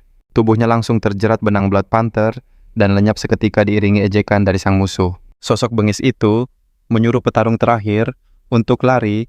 Ia jelas menikmati ekspresi ketakutan di wajahnya. Setelah menjaga jarak dari keributan itu, sang protagonis mengajak Paman Hao untuk beristirahat sejenak. Paman Hao bingung mempertanyakan keputusannya meninggalkan para petarung itu. Bukannya menjawab Lee, malah bertanya apakah Paman Hao punya masalah dengan suatu kelompok. Paman Hao menyangkal ia hanya penambang biasa. Lee mengungkapkan fakta mengejutkan bahwa misi ini adalah sebuah jebakan untuk menyingkirkan mereka semua. Paman Hao langsung ketakutan. Sang protagonis mendesaknya untuk menceritakan semua yang ia ketahui. Tiba-tiba petarung yang selamat muncul dan menuduhnya tahu segalanya, namun membiarkan rekan-rekannya binasa. Lee bangkit dan menatapnya dingin. Memberitahumu hanya akan mempercepat akhirmu. Petarung itu bingung. Lee, lalu memberi isyarat ke lehernya menandakan bahwa riwayatnya akan tamat. Dari kejauhan Blood Panther tersenyum. Menarik dia bisa menebak gerakanku. Lee tidak membuang waktu dan mengaktifkan mata bayangan pamungkasnya. Sadar bahaya mengancam sang paman memohon agar nyawa mereka diampuni. Ia bersikeras mereka hanya penambang biasa. Blood Panther pun mengakui awalnya ia tak punya urusan dengan mereka. Tapi beberapa hari lalu saat mabuk kau keceplosan tahu sebuah rahasia tentang kami. Paman Hao bersumpah takkan pernah mengungkapkannya. Namun sang musuh sudah bersiap dengan kekuatannya. Blood Panther menyeringai. Hanya orang yang sudah tiada yang bisa menyimpan rahasia. Lalu ia menyerang Paman Hao. Sang protagonis pun langsung siaga. Aura dahsyat terpancar saat pedang digenggam di kedua tangannya. Blood Panther menyebar benangnya tak menyangka Lee punya jurus hebat untuk menumbangkan Zuo. Serangan cakarnya melesat. Dia sadar hanya Lee yang punya kemampuan untuk menjatuhkan Zuo. Tebasan ganas Blood Panther mengincar, tapi Lee mengaktifkan peningkatan bayangan. Ia menghindar dengan gesit membuat serangan itu sia-sia karena menangkis langsung bukan pilihan. Satu serangan lagi dari Blood Panther membuat Lee terpental jauh. Lee menyuruh Paman Hao menjauh. Dia sadar pertarungan jarak dekat ini sangat merugikannya. Blood Panther yakin riwayat mereka akan tamat, tapi Lee menolak takdir itu. Bayangan pamungkas aktif senjatanya berubah jadi belati-belati itu, melesat ditangkis dengan remeh oleh Blood Panther. Lee melompat ke udara, pedangnya teracung tinggi. Blood Panther mengakui kemampuan Lee hebat untuk penambang, tapi ia yakin Lee tetaplah lemah. Tiba-tiba tanah di bawah Blood Panther retak dan seorang tentara bayaran menyergapnya. Bayangan Lee meliuk bak ular, mengikat Blood Panther. Ia sadar pertarungan ini adalah jebakan. Dalam sekejap riwayatnya tamat. Melihat Reng Che tumbang, ia cemas karena dirinya jauh lebih lemah. Tak ada pilihan lain, dia meraih tangan Paman Hoi fokus untuk kabur dari sana. Namun Blood Panther yakin mereka takkan bisa lolos darinya. Di tempat aman, ia merawat luka Paman Hao, berencana kabur saat malam tiba. Paman Hao memintanya pergi sendiri, merasa dirinya hanya menjadi penghalang. Lalu ia bertanya mengapa Blood Panther mengejarnya. Pasti ada rahasia besar di baliknya. Paman Hao mengakui dia tahu kebenaran di balik kepergian orang tuanya yang membangkitkan energi bayangan Lee. Lee mendesaknya memberitahu segalanya. Sang paman mulai bercerita, awalnya dia pun ragu. Tapi pengejaran Blood Panther menguatkan dugaannya bahwa ada yang aneh dengan Cui Si Hao. Ayah Lee pernah bilang sebelum kepergiannya pria itu melakukan eksperimen berbahaya di tambang. Beberapa hari kemudian, insiden itu merenggut orang tuanya dan Cui Si Hao menuduh mereka pencuri. Amarahnya meledak. Kenapa tak ada yang memberitahunya dari dulu? Paman Hao mengaku tak bisa mengambil risiko karena punya keluarga yang harus dihidupi. Lee menuduhnya sengaja membiarkan kebenaran terkubur begitu saja. Paman Hao mengaku rasa bersalah membuatnya tak sengaja membocorkan rahasia yang memicu semua ini. Tiba-tiba Blood Panther muncul, benangnya menjerat Paman Hao, membuat Lee membeku ngeri. Di saat terakhirnya Paman Hao meminta maaf. Blood Panther bersumpah akan menyusulkan Lee pada orang tuanya. Pertarungan kembali meletus. Blood Panther menyerang berambisi untuk melukai Lee. Tapi Lee mengingatkannya benang sutra itu bukanlah sesuatu yang tak terkalahkan. Ia menggenggam pedang besarnya, kemampuan bayangannya aktif, menunggu momen yang tepat. Saat Blood Panther menyerang membabi buta Lee, memutus benangnya membuatnya terkejut. Blood Panther sadar kesalahannya. Nafasnya terengah. Lee berpikir apa dia sudah di ambang batas. Blood Panther mengakui sesaat tadi dia sempat takut. Tanpa kemampuan Reng E miliknya dia pasti sudah tumbang. Lee kembali terjerat benang sutra. Blood Panther menantangnya untuk mengakhirinya. Melihat tatapan tajam Lee, Blood Panther mengejek. Kau mau mengalahkanku hanya dengan tatapanmu. Tekad di mata Lee justru membuat Blood Panther bersemangat. Ia memutuskan untuk memprovokasinya lebih jauh. Dengan sinis, ia mengungkap Hwe benar soal eksperimen itu, tapi orang tuanya pergi bukan karena kecelakaan. Wajah Lee membeku. Blood Panther menambahkan tatapan ayah Lee sama persis saat ia menghabisi ibunya. Ia tertawa gila mengingatnya. Seketika amarah membakar diri Lee. Kekuatannya meledak. Dalam sekejap benang sutra yang mengikatnya hangus terbakar. Ia menyatu dengan bayangannya, bangkit berdiri bertekad penuh untuk mengalahkan Blood Panther. Dari jauh Entropik mengamati. Prediksinya benar, pahlawan kita bisa mengubah amarahnya menjadi pemicu energi bayangan. Sistem memberitahu aktivasi energi bayangan memicu lonjakan besar. Energi internal terdeteksi, memulai proses koreksi. Penyesuaian level selesai. Dia resmi naik ke peringkat C dengan kekuatan bayangan yang disempurnakan. Bersamaan dengan itu, sebuah skill baru bangkit di dalam dirinya, Shadow Jun. Kemampuan untuk masuk ke satu bayangan dan muncul dari bayangan lainnya. Sang lawan terkejut melihat semua lukanya telah lenyap dan bertanya-tanya apa dia punya kemampuan regenerasi. Blood Panther menyeringai mangsa paling menarik justru saat meronta di ambang kejatuhan, lalu dia melepaskan auranya. Lee membalasnya, menantang siapa mangsa sesungguhnya sebelum tiba-tiba muncul di belakang Blood Panther dari dalam bayangan. Gerakan instan itu membuat lawannya terperangah. bagaimana kekuatannya bisa melonjak sedramatis ini. Blood Panther mengakui kecepatannya, namun dia menyeringai bahwa itu saja takkan cukup untuk mengalahkannya. Dari ketinggian, Lee merapal Shadow Morph Flying Dagger Swarm, meluncurkan serangan ke bawah, sambil menantang lawannya untuk mencoba menghadapinya. Sang musuh menjawab dengan angkuh bahwa menghindari serangan seperti itu adalah hal yang terlalu mudah baginya. Lee lalu mengaktifkan Shadow June Lightning Thunderstorm yang membuatnya bisa berteleportasi ke setiap senjata yang dilempar. Dia bertanya apa Blood Panther bisa mengatasi cara baru ini sambil melesat memperpendek jarak untuk serangan langsung. Blood Panther kembali meremehkannya, mengklaim belati lemah itu bahkan takkan bisa menggores pertahanannya. Tokoh kita tersenyum tipis dan berkata bahwa menembus pertahanan tak pernah jadi tujuannya. Dia mengungkap sebuah kelemahan bahwa lawannya tak bisa menyerang dan bertahan bersamaan karena kecepatan benangnya kalah cepat dari reaksinya sendiri. Dan kelemahan itu akan menjadi akhir riwayatnya. Blood Panther berteriak tak percaya saat Lee menyerangnya dari segala penjuru dengan kecepatan kilat. Dia merasa semua ini mustahil saat dia terluka dan jatuh berlutut, tak mengerti kenapa bisa kalah dari anak semuda ini.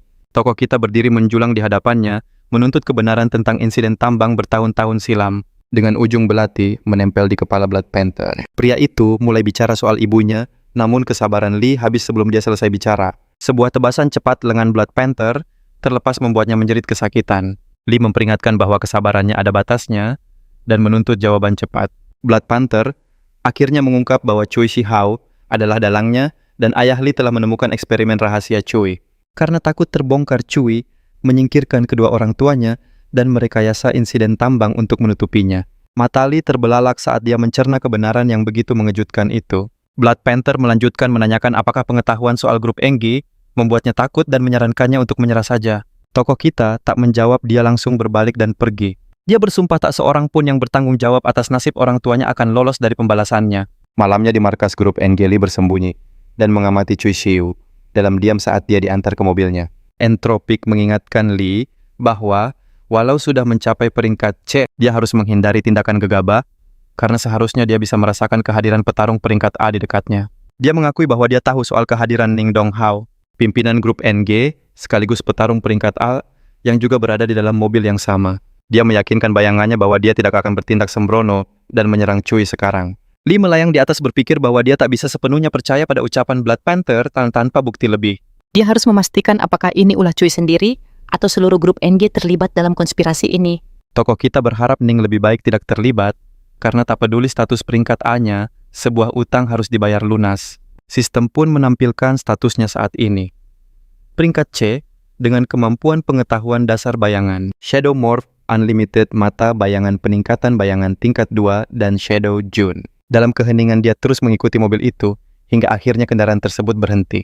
Ia sadar mereka tiba di sarang geng Black Panther, dan bertanya-tanya apa urusan Cui di tempat ini selarut malam. Di dalam gudang itu, Black Panther memperingatkan anak buahnya untuk ekstra hati-hati, karena semua itu adalah peralatan eksperimen berharga. Saat peralatan dipindahkan, Cui bertanya tentang kabar si penambang tua itu. Hai, rekannya melaporkan bahwa Blood Panther lenyap, begitu pula gerbang dunia lain yang ia gunakan untuk menyusup. Jadi mustahil untuk tahu apakah dia selamat atau telah tiada. Cui tak habis pikir, seorang peringkat C bisa gagal begitu saja. Bawahannya menduga Blood Panther terlalu meremehkan musuhnya. Apalagi 4 petarung hebat peringkat C juga menjadi korban dalam insiden itu. Cui mendesak agar peralatan segera dipindahkan untuk menghindari masalah yang lebih besar. Dia menekankan eksperimen sudah di tahap genting dan tak boleh gagal. Lalu Black Panther bertanya, apakah bayarannya sudah siap? Cui mengiyakan sementara pahlawan kita masih mengintai dari balik kotak. Mendengar percakapan itu, ia sadar dengan geram Cui Xiu adalah dalang di baliknya. Saat amarahnya memuncak, tiba-tiba Black Panther merasakan aura asing dan langsung waspada, siapa di sana? Seketika Lee Hee melesat dari persembunyiannya tepat saat kotak di belakangnya hangus terbakar. Black Panther sempat mengira itu hanya imajinasinya, padahal ia jelas merasakan gelombang niat permusuhan yang kuat barusan. Ia segera berlindung di balik tumpukan kotak lainnya. Situasi tadi begitu genting, ia sadar kekuatannya sebagai peringkat C masih jauh dari cukup. Sementara itu, Lee berdiri di depan gedung Qin Group, milik Presiden ketiga Jalan Longmen Qin Shaoshang. Sang bayangan bertanya kenapa pagi-pagi kemari dan tidak mencari misi saja. Lee menjelaskan ia harus mencari fragmen ketiga dan memastikan nilai senjata itu. Tiba-tiba seorang resepsionis ramah mendekat dan menawarkan bantuan. Ia berkata sedang mencari Qin Xian, namun resepsionis itu bertanya apakah ia sudah membuat janji temu. Di belakang mereka sepasang kekasih lewat. Si gadis melirik Lee dengan sinis, lalu menghampirinya dengan angkuh. Ia menyindir penambang rendahan, Sepertinya tak seharusnya ada di sini, apalagi berani menyebut nama nona muda secara langsung. Lee langsung tahu dia adalah Suking.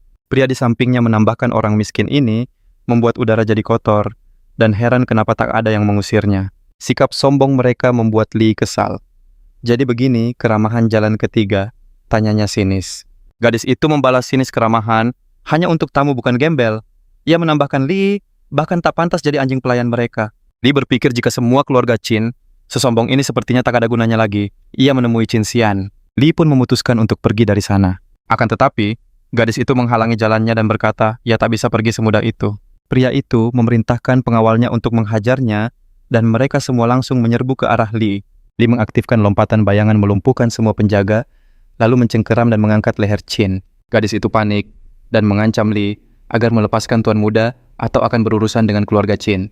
Lee melempar Chin ke arahnya lalu berkata, kali ini kalian kulepaskan demi Chin Xian. Sambil berteriak, murka Chin melepaskan energi apinya dan menuntut untuk tahu siapa Lee sebenarnya. Ia menyerang dari belakang bersumpah akan menghabisinya. Tapi Lee langsung menoleh siap untuk membalas. Namun tiba-tiba seseorang muncul melerai dan menyuruh mereka untuk berhenti. Sosok ini muncul dan menyindir, kau punya nyali juga berani membuat onar di grup Qin. Si tuan muda langsung sesumbar, habislah kau, berani sekali membuat keributan di sini. Ia mengancam sepupunya takkan membiarkannya. Tapi si gadis hanya memerintahkan pengawal untuk mengusir Lee begitu saja. Baginya hukuman itu terlalu ringan, dan ia menyarankan untuk mematahkan tangan dan kaki Lee saja. Namun tiba-tiba seorang bawahan justru menangkapnya dari belakang. Ia berteriak kaget. Kenapa kau malah menyerang anggota keluargamu sendiri? Kekasihnya membela Lee, hanya menyebut nama nona muda, dan tuan muda langsung menyerang untuk menjaga kehormatannya. Chin Xian menegaskan bahwa Lee adalah temannya, jadi tidak ada yang salah jika ia memanggil namanya. Dia lalu memberi perintah tegas usir penjaga sombong itu, dan pacarnya, pastikan mereka takkan pernah bekerja lagi. Saat diseret paksa gadis itu, menjerit histeris mengaku sebagai kekasih tuan muda, dan memohon pembelaan atas semua yang telah ia berikan. Tatapan Kinian lalu beralih pada sepupunya, memberikan sebuah peringatan tajam agar tak mengulanginya. Jika dia berani mencoreng nama keluarga untuk menipu lagi, maka tak akan ada ampunan baginya. Dengan gemetar, ia menunduk setuju. Kinian lalu berpaling kaget melihat pemuda kita dan mempersilakannya masuk. Ia pun memohon maaf atas segala masalah yang ditimbulkan oleh kerabat dari cabang keluarganya. Lee hanya mengangkat bahu, setiap keluarga punya masalahnya sendiri. Kinian pun membawanya masuk. Seorang pelayan masuk dengan tergesa, memberitahukan bahwa Presiden Chin ingin menemuinya. Ia meminta maaf pada Lee memintanya menunggu sejenak. Lee mengangguk dan mempersilakannya pergi. Ia bergegas pergi bersama asistennya yang bilang presiden menuntutnya datang segera tanpa alasan. Tiba-tiba ledakan kecil terjadi. Sesosok pria melangkah maju. Siapa yang bernama Lee? Tanyanya. Dengan mata bayangan tertingginya Lee, menganalisis lawan. Seorang petarung peringkat A, dengan 2 skill mata. 1 pencegah, menciptakan teror, dan melumpuhkan gerak. 2, petir mengamuk yang meningkatkan kekuatan petir. Orang ini berbahaya, batin Lee. Ia tetap bersikap sopan. Mungkin Anda salah orang, saya cuma penambang. Serangan mental itu terasa mengganggu, tapi tak berefek padanya berkat peningkatan bayangannya. Pria itu terperangah. Mata pencegah miliknya gagal. Ia mulai ragu Lee hanyalah seorang penambang. Sebuah ledakan energi dahsyat dilepaskan. Pukulan itu mendarat namun Lee berdiri kokoh tanpa bergeming. Mata pria itu terbelalak tak percaya. Hanya peringkat B ke atas yang bisa menahannya, pikirnya.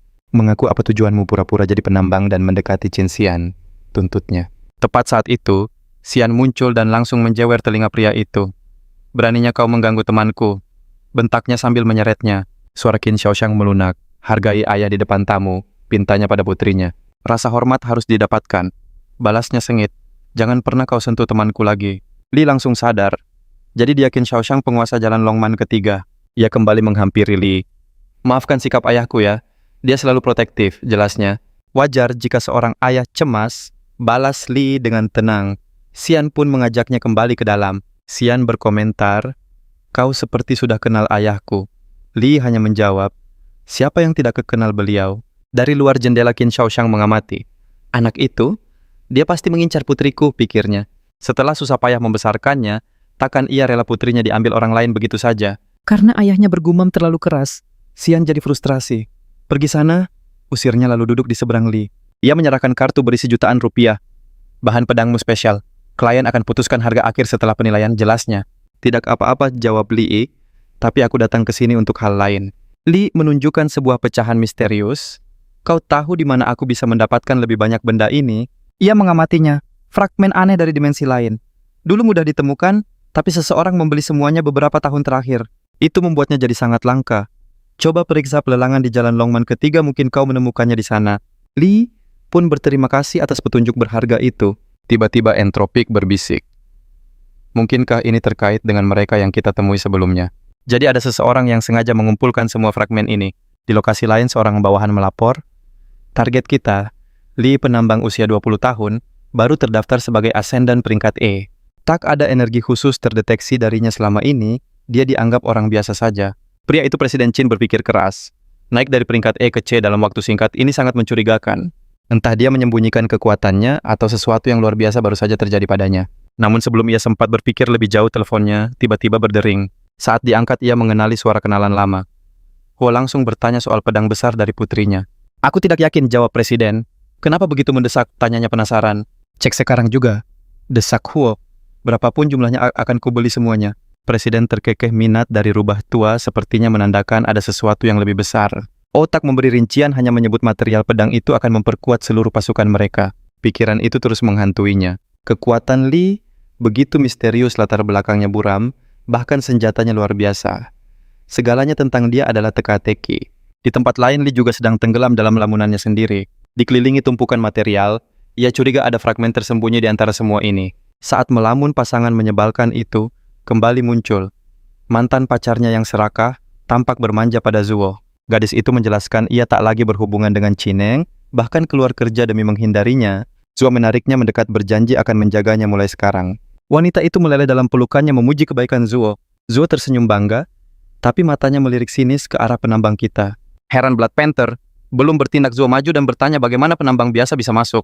Pria kita mengingatkannya saat ia menampar Zuo dengan mudah. Sambil melepaskan aura tekanannya, Zuo menyuruhnya untuk menjaga jarak. Suasana menegang hingga kakak bau tiba.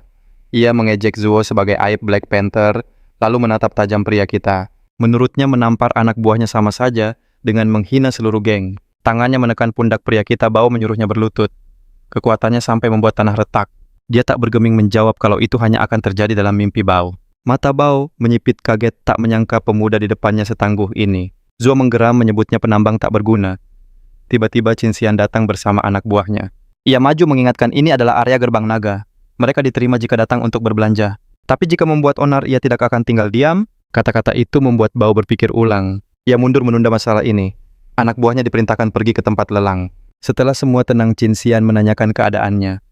Pria kita meyakinkan ia baik-baik saja. Sambil pergi, Bau bergumam heran tentang latar belakang pria itu dan lingkarannya. Zuo yang kesal mengadu bahwa penambang inilah yang mencuri pedang berharganya, bahkan sesumbar akan melenyapkan Black Panther. Bau langsung mencengkeram kerahnya menuntut kebenaran. Zuo bersikeras itu benar. Tepat saat itu Cui datang menanyakan apa yang terjadi. Lau menjelaskan anak ini juga yang jadi target Blood Panther waktu itu. Anehnya ia masih hidup. Lau menunjuknya menduga dialah yang menghabisi Blood Leopard.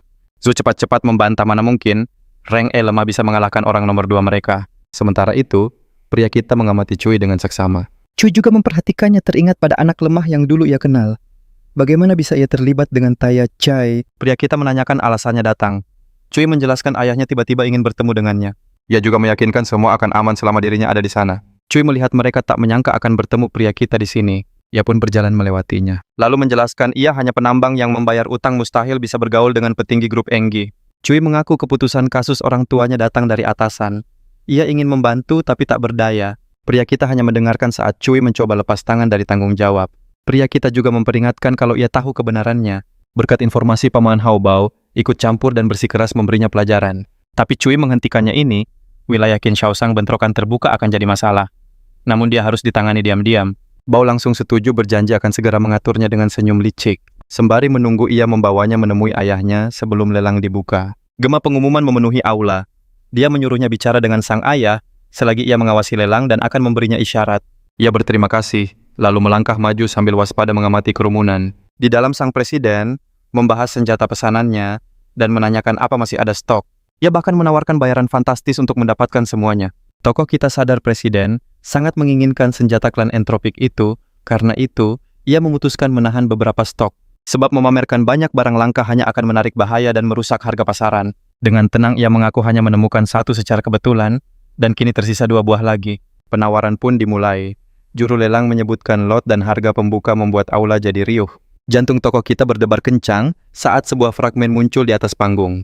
Bukti bahwa kepingan aneh dari dunia lain itu nyata. Ia mengecek dananya sekitar 80.000. Ia yakin bisa memenangkan lot ini. Tawaran naik perlahan sampai ia ikut serta mendorong harganya. Tokoh kita menawar 30.000 untuk mengetes keadaan, tetapi pembeli lain langsung menyamainya.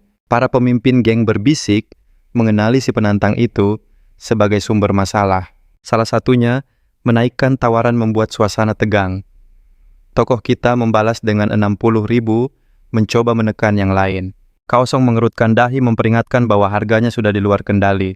Ia menyuruhnya jangan menghamburkan uang, karena ada yang sengaja menaikkan harga untuk menjatuhkan saingan.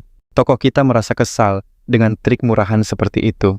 Ia menduga ini ulah grup Qin atau grup NG mencoba menekan siapa yang dananya lebih besar. Presiden Qin Xiaoshoang membenarkan, namun ia ragu kenapa dirinya harus ikut membantu. Sementara itu, penawar nomor 2 menaikkan jadi 80.000, dan Cui terus mengamati dari posisinya. Li merespon dengan menunjuk senjatanya dengan satu jari membuatnya langsung muncul. Kinosang setuju membeli keduanya dengan harga lama, namun mengingatkan bahwa uang Li tidak akan cukup untuk transaksi mereka. Sang presiden menerima jaminan itu karena Li begitu berani mengatakannya. Ia pasti sanggup menyediakan dana yang dibutuhkan. Ini membuat Qin curiga. Apa pemuda ini punya lebih banyak senjata dari dugaannya? Saat tawaran mencapai 70.000, Qin Xian menjewer telinga ayahnya memarahinya karena keras kepala. Ia berjanji akan membayarnya jika Li gagal, dan ayahnya dengan berat hati menyetujuinya. Tawaran 70.000 hampir ditutup saat Qin Xian menarik Li maju ke depan. Ia mendesaknya agar bergegas sebelum si jahat itu merebut barangnya. Li tak habis pikir 100.000 lebih hanyalah uang saku bagi orang kaya. Ia pun mengangkat papannya dan menawar 100.000. Penawar nomor 9 kini menawar 100.000, tapi Cui tiba-tiba membalas dengan 120.000. Ia berpikir fragmen ini sangat penting untuk proyek rahasia mereka dan harus didapatkan bagaimanapun caranya. Tawaran terus meroket tajam. Para penonton pun semakin heboh dibuatnya. Apa kedua penawar itu sudah gila? Orang-orang mulai ragu apa fragmen ini sebegitu berharganya. Seorang gadis menduga ini hanya adu gengsi, tidak ada hubungannya dengan nilai asli dari fragmen itu. Bao melapor pada Cui bahwa tokoh kita jelas-jelas sedang melawan mereka. Namun Cui menepisnya mengklaim orang itu bukanlah ancaman yang berarti baginya.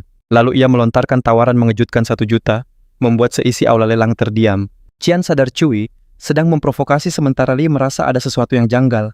Melihat sifat Cui, ia takkan buang uang sebanyak itu, kecuali ada sesuatu yang sangat penting dipertaruhkan. Xin Xiaoshang mendekat dari belakang, menyuruh Li untuk berpikir dengan matang. Tawaran sudah mencapai 1 juta. Ia harus mempertimbangkan apa bisa menyediakan senjata sebanyak itu. San mengingatkan ayahnya kalau ia sudah berjanji akan menutupi kekurangannya, memintanya jangan merusak suasana. Ia lalu mendorong Li untuk segera menawar, jangan biarkan si penjahat itu menang. Tawarannya yang mencapai 1 juta R membuat semua orang terperangah. MC mengumumkan tawaran 1 juta R dari pembeli nomor 9 sontak Bao mengumpat kesal. Dari mana bocah itu dapat uang sebanyak itu? Cui sadar ini pasti karena pengaruh Qin Xiaoshang. Jika tidak mana mungkin, Li punya dana sebesar 2 juta R. Panggilan terakhir. Penawaran ditutup selamat untuk pembeli nomor 9 yang memenangkan fragmen misterius itu. Qinian memberi selamat, namun Li heran kenapa dia begitu girang dengan kemenangan ini. Qinian menjawab dia hanya senang melihat para penjahat itu kehilangan muka. Insha berkomentar, pertarungan harga tadi benar-benar tontonan yang menarik. Tapi setelah dipotong Li, masih harus menyediakan lebih dari 70 senjata lagi untuk menutupi sisanya. Dia meragukan apakah Li sanggup menyediakan senjata sebanyak itu. Li menjelaskan kelangkaan memang membuat barang berharga. Tapi jika jumlahnya melimpah, harganya tak bisa disamakan lagi. Dengan satu jentikan jari ratusan senjata magis langsung muncul di sekeliling mereka. Dia menegaskan 100 senjata ini lebih dari cukup untuk biaya 2 juta R. Inin Xiaoshang mengakui Li pemuda yang luar biasa. Ia berpikir karakter dan kekuatan Li benar-benar mengagumkan. Betapa hebatnya jika pemuda ini bisa direkrut. San lalu mengingatkan Li agar menghubunginya lagi jika ada acara seru seperti ini. Di sisi lain, Qin Shang merasa lebih baik Li tidak dekat-dekat dengan putrinya. Bisa jadi masalah besar jika pemuda liar ini malah merebut putri kesayangannya. Dia mengajak Xian pulang lalu berkata, Li bisa langsung mengambil barang lelangnya. Li berterima kasih atas bantuannya. Sebelum pergi, Qin Xiaoshang memberinya sedikit nasihat. Meskipun kau punya cara rahasia, jangan pernah meremehkan kekuatan grup NG. Grup itu bukan lawan yang bisa kau hadapi sendiri. Terkadang aliansi dengan rekan sejalan sangatlah diperlukan. Jika Li tertarik, pintu kerjasama selalu terbuka. Di saat yang sama, Bao menerima telepon dan mengonfirmasi perintah. Ia memberitahu Cui sang presiden dan putrinya telah pergi. Dan orang yang membawa fragmen itu adalah target kita. Dia pun mulai menjabarkan sebuah rencana. Tapi Cui memotongnya. Mereka akan bergerak setelah Lee keluar dari Longman Tree Arch Street untuk menghindari masalah. Cui menekankan kali ini tidak boleh ada lagi kegagalan. Bao menjamin operasi ini sukses. Dia membawa Zuo dan 3 ahli peringkat C. Sementara itu, saat berjalan pulang, Lee menyadari sesuatu. Ternyata Qin Suang sudah mencari tahu semua tentang dirinya. Tawaran di akhir percakapan tadi jelas sebuah ajakan aliansi. Lee tak keberatan selama tidak ada ikatan formal yang mengikat. Entropik yang melayang di sisinya tiba-tiba angkat bicara soal sang presiden. Presiden itu sekarang berperingkat A. Dengan fragmen yang cukup mencapai peringkat S, bukan lagi hal mustahil. Tatapan ragu Lee membuat Entropik langsung membela ucapannya. Lee menjawab percaya, tapi dia butuh tempat bagus untuk mengujinya. Namun dalam hati ia berpikir lain. Hunter peringkat S itu sangat langka. Hanya ada 9 di seluruh dunia. Butuh bakat dan usaha luar biasa untuk mencapainya. Namun dia menyimpan pemikiran itu agar Entropik tidak marah. Tiba-tiba suara gemeretak keras mengalihkan perhatiannya. Saat menoleh Lee melihat apartemennya dilalap api, orang-orang berlarian panik sambil berteriak minta tolong. Ponselnya bergetar. Sebuah panggilan masuk mengabarkan rencana serangan dari geng Black Panther. Lee melirik gedung yang terbakar. Sepertinya serangan mereka sudah dimulai. Si penelepon menyuruhnya sembunyi sampai bantuan datang, tapi Lee dengan percaya diri menolaknya. Zuo muncul bersama anak buahnya, menyuruh Lee berlutut dan memohon ampun. Dia mengancam akan membiarkan Lee hidup jika patuh. Tapi bukannya takut, Kut Lee justru melepaskan auranya yang dahsyat hingga udara bergetar. Lee mengejek Zuo. Hanya membawa pasukan sekecil ini untuk melawanku. Zuo menyombongkan 3 petarung peringkat C miliknya sambil meremehkan Lee yang katanya hanya penambang peringkat E. Lee tersenyum sinis. Kalau aku selemah itu, kenapa Blood Panther gagal menyingkirkanku? Seorang bawahan bertanya-tanya, mungkinkah Lee menyembunyikan kekuatan aslinya? Namun Zuo menepis keraguan itu. Dia bersikeras Lee hanyalah seorang penambang biasa yang tak punya pengalaman bertarung. Percaya pada penilaian itu, salah satu anggota geng maju dengan gegabah. Penyerang itu mengayunkan senjatanya dengan penuh percaya diri yakin akan menang mudah. Namun Lee tiba-tiba lenyap dari hadapannya tepat saat serangan itu mendarat. Senjatanya hanya menghantam tanah kosong, membuat semua orang terkejut. Lee muncul di belakang penyerang itu dan langsung menebasnya. Dengan santai dia membenarkan ucapan Zuo bahwa dirinya memang seorang penambang. Namun tindakannya jelas menunjukkan kenyataan yang sama sekali berbeda. Para anggota geng membeku kaget tak mengerti bagaimana dan kapan Lee bergerak secepat itu. Ketakutan mulai menjalari Zuo saat dia memerintahkan anak buahnya untuk menyerang bersamaan. Lee menebas keduanya dengan cepat sebelum mencengkeram leher Zuo. Dia bertanya-tanya mengapa gangster tangguh seperti Zuo begitu takut pada penambang biasa. Zuo meronta-ronta memohon untuk dilepaskan sementara Lee justru mengencangkan cengkeramannya. Karena Zuo sangat suka bermain dengan api, Lee memutuskan untuk memberinya pelajaran. Dia melemparkan pemimpin geng itu ke dalam apartemen yang sedang terbakar.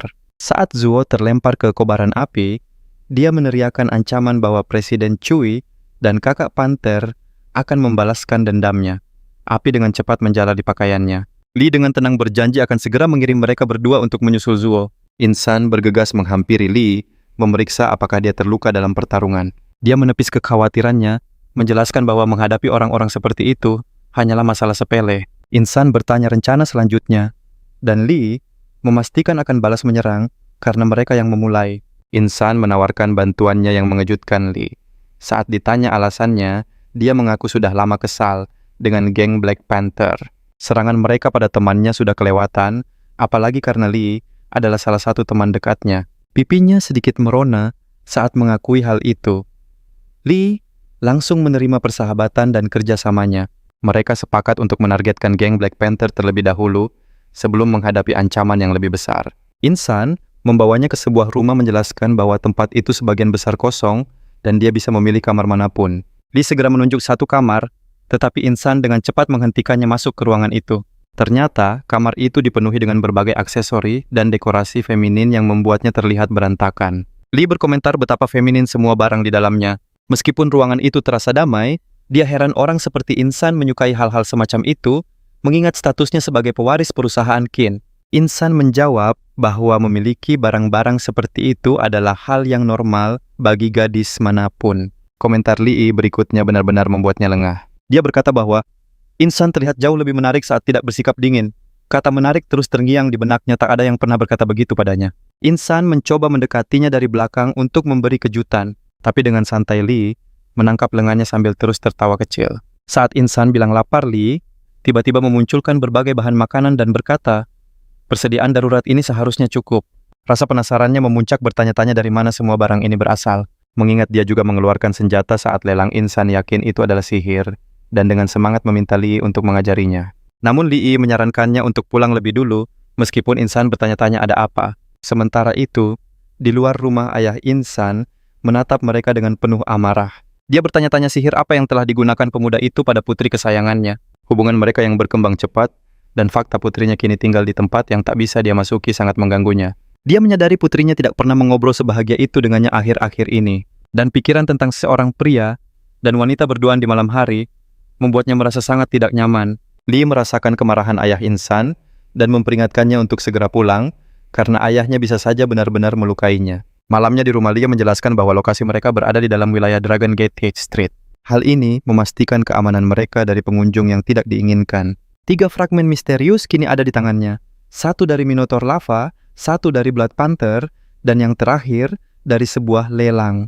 Sesuatu yang besar akan segera ia mulai. Namun benaknya penasaran apa hubungan fragmen ini dengan portal dimensi yang muncul tiba-tiba. Entropic pun menjelaskan ketiga fragmen itu hanyalah kepingan kecil dari gerbang penjara dimensi lain.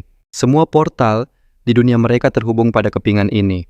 Saat melangkah masuk, ia bertanya tentang wujud asli dimensi alternatif. Begitu tiba, Entropic mengungkap fakta mengejutkan. Makhluk-makhluk di sini adalah para tahanan. Tempat yang dikenal sebagai dimensi alternatif ternyata adalah sebuah penjara raksasa antar dimensi. Konsep penjara ini membuatnya bingung, ia pun menuntut penjelasan yang lebih detail. Entropic berjanji jawaban yang ia cari akan terungkap dengan sendirinya setelah menyelesaikan ujian di depan mata. Sebuah menara megah menjulang di hadapan mereka. Entropic dengan bangga memperkenalkannya sebagai Sky Reaching Tower, mahakarya terbesarnya sekaligus arena ujian sang pemuda. Pemuda itu mengamati arsitektur menara yang terasa begitu ganjil. Anehnya wajah Entropic terlihat serasi dengan desain menara yang meresahkan itu. Pipa-pipa raksasa yang menyelimuti bangunan itu sepertinya terbuat dari bahan yang sama dengan sebuah senjata. Ia jadi berpikir apakah Qin Shaoxiang akan tertarik untuk membeli benda-benda semacam ini. Entropic berusaha keras menahan rasa kesalnya. Ia sadar jiwanya bisa hancur jika amarah menguasainya. Lagi pula tidak akan ada yang peduli dengan nasibnya. Saat ditanya tentang ujiannya, ia menjelaskan bahwa menara ini memiliki total 6 lantai. Dengan kekuatannya saat ini mengalahkan Shadow Wyvern, di lantai 1 saja sudah merupakan pencapaian luar biasa. Pemuda itu menatap makhluk di depannya. Makhluk mirip naga sekecil ini, Shadow Wyvern yang menakutkan itu. Baginya ini lebih mirip tokek daripada naga perkasa. Dengan santai, ia mengulurkan tangan ke arah makhluk mungil itu.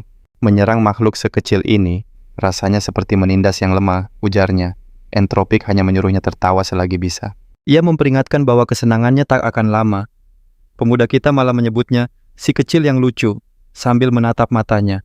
Tiba-tiba sebuah ledakan dahsyat terjadi membuatnya sangat terkejut. Makhluk mungil itu mendadak membesar hingga menjadi raksasa di depan mata mereka. Sistem pun menampilkan informasinya.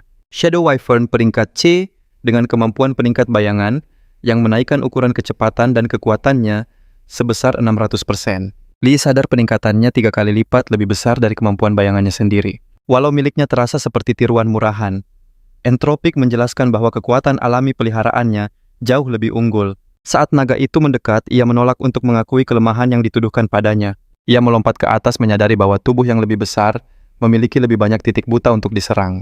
Ia berlari ke arah makhluk raksasa itu, lalu memposisikan diri tepat di depannya dan menemukan peningkat bayangan menciptakan pertahanan yang sangat kuat. Entropic menyindir, "Apa kau menahan diri?" Serangan lemahnya hanya terasa seperti gelitikan bagi monster itu. Li pun mengaktifkan teknik peningkat bayangannya sendiri. Namun Entropic mengingatkan, jika gagal menjinakkan makhluk ini, ia takkan bisa melewati lantai pertama. Meski melancarkan serangan bertubi-tubi, sang Wyvern sama sekali tidak terluka. Entropic melihat penggunaan peningkat bayangannya sangat hebat dan memutuskan untuk menaikkan tingkat kesulitannya. Ia berkata pada sang naga bahwa ia pasti lapar dan menyarankan Li sebagai santapan yang lezat. Naga itu membuka rahangnya yang raksasa, lalu bergerak maju dengan tatapan mengancam.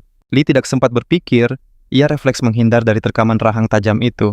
Ia bertanya-tanya dalam hati apakah peliharaan ini sudah divaksin dengan benar. Melihatnya yang menggila, Entropic menjelaskan bahwa energinya yang kuat membuatnya tampak seperti mangsa lezat untuk memulihkan tenaga. Merasa frustrasi dengan taktik yang tidak adil, Li mengeluh pertarungan harusnya soal adu skill, bukan saling melahap lawan. Melihat makhluk itu sangat lapar, ia memutuskan mencoba cara lain dan mengeluarkan beberapa paha ayam dari penyimpanannya. Ia pun mengumumkan jurus pamungkasnya sambil melemparkan makanan ke arah naga yang kebingungan itu. Melihat paha ayam monster itu, langsung menyambarnya memberikan celah yang Lee butuhkan. Dengan sigap ia mengalirkan energi pada makanan itu, dan sang naga langsung menelannya bulat-bulat. Sistem pun mengonfirmasi Shadow Wyvern berhasil dijinakkan akses ke lantai 1 kini terbuka. Entropik menggumam kelemahan naga pada makanan, memang mudah ditebak selagi tubuhnya menyusut kembali. Notifikasi sistem kembali muncul, memberikan otoritas untuk mengaktifkan gerbang penjara alternatif. Lee dibuat bingung apa sebenarnya kegunaan dari kekuatan barunya ini. Entropik menjelaskan, jika dialiri energi tiap fragmen, akan menjadi portal menuju penjara alternatif. Artinya Lee bisa membuka portal ke dimensi lain kapanpun ia mau. Ia begitu gembira mendapatkan kemampuan sehebat ini hanya di lantai pertama. Dia yakin hadiah di 5 lantai berikutnya pasti jauh lebih luar biasa. Entropik kesal melihat Lee yang sombong karena lolos dengan trik bukan dengan kekuatan. Untuk memberinya pelajaran, Entropik memindahkan mereka ke lantai 2 di mana para penjaga hanyalah pelayan menara. Lee merasa ada yang janggal dari penjelasan itu.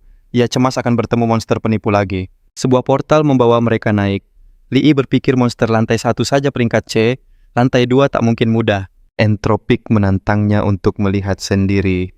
Mereka pun tiba di depan sebuah gerbang raksasa. Ia mengklaim kalau area ini sama sekali tidak berbahaya. Entropik hanya tersenyum licik saat Lee membuka gerbang. Di dalam beberapa makhluk kuat telah menanti. Seekor raja ular petir peringkat C, kura-kura air, dan minotaur lava peringkat C. Lee berkomentar sinis melihat pelayan yang katanya tidak berbahaya itu. Para monster itu bersiap menyerang dan Lee sadar pintu di belakangnya telah tertutup rapat. Sang ular menerjang dengan niat menghabisi rahangnya terbuka lebar untuk melenyapkan para penyusup. Dengan sigap Lee mengaktifkan Shadow June dan Shadow Enhancement, kecepatannya meningkat drastis melewati semua monster dalam sekejap. Ia berhasil mencapai pintu di ujung ruangan dan membantingnya dengan sangat keras. Sambil terengah-engah, ia langsung memprotes tipuan Entropik. Entropik bersikeras tidak berbohong. Mereka memang para pelayan di menara. Namun ia mengakui kemampuan Lee memang masih terlalu lemah untuk menghadapi mereka. Saat Lee bertanya fungsi minotaur lava Entropik, dengan santai menjelaskan tugasnya sebagai pemanas fasilitas. Lee kemudian melanjutkan pertanyaannya tentang si Raja Ular Petir. Ternyata ular itu adalah sumber listrik sementara si kura-kura bertugas membersihkan lantai. Sedangkan makhluk-makhluk lain mengerjakan berbagai tugas berat di sekitar menara itu. Tiba-tiba sistem mendeteksi kehadiran makhluk peringkat A yang mendekat itu adalah Xian dan ayahnya. Lee heran kenapa mereka datang di saat yang tidak tepat seperti ini. Di ruang pertemuan Chosong, langsung membahas niat Lee untuk menyerang geng Black Panther. Lee membenarkan rencananya.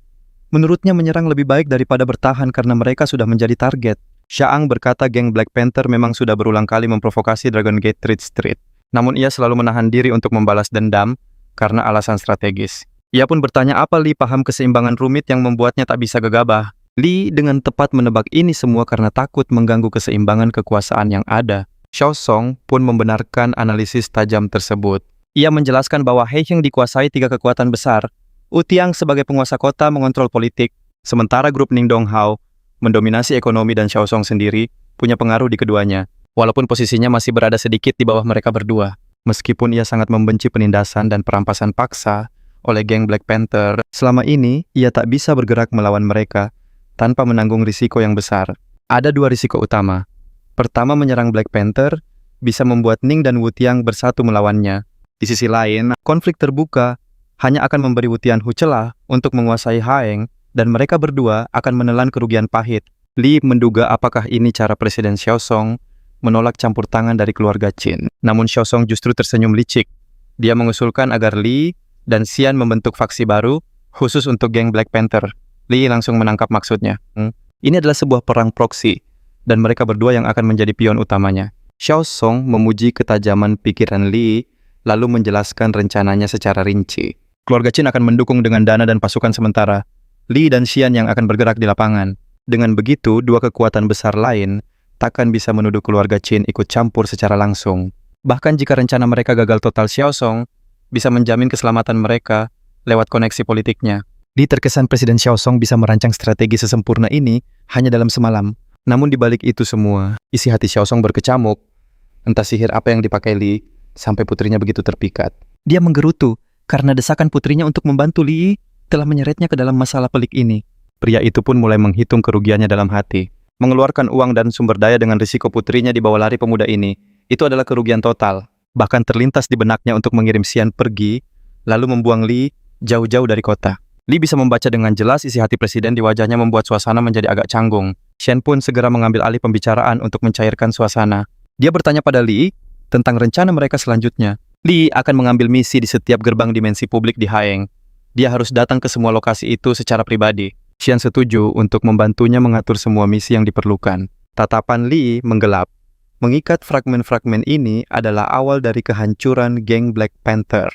Xian lalu mengajak Li untuk bertemu dengan para petarung barunya. Dia menunjuk ke kerumunan menjelaskan kalau mereka semua telah lulus ujian yang sangat berat. Kini mereka adalah anggota geng bayangan di bawah komandonya. Para pemimpin pun membungkuk hormat. Xian berkata butuh waktu lama memilih nama itu. Dia memilih geng bayangan karena kekuatan mereka. Li Yi mengangguk dia setuju dengan pilihan nama tersebut. Li mengamati para pemimpinnya semuanya petarung level C. Kekuatan ini tidak main-main. Li Yi sadar wajah mereka tertutup. Li menanyakan alasannya. Xian menjelaskan wajah tersembunyi itu untuk melindungi keluarga mereka. Lagi pula topengnya juga keren. Tambah Xian. Li Yi lalu menanyakan rencana pertempuran. Xian menyatakan mereka akan merebut semua pekerjaan geng Black Panther. Setiap pekerjaan besar kini menjadi target mereka. Li ragu mereka sanggup menangani semua pekerjaan itu sekaligus. Xian menenangkannya. Mereka hanya akan mengambil tugas, paling menguntungkan sisanya sudah ada rencana lain. Di tempat lain, Bao mengamuk hebat mendengar kabar buruk itu. Dokumen-dokumen berhamburan dari mejanya.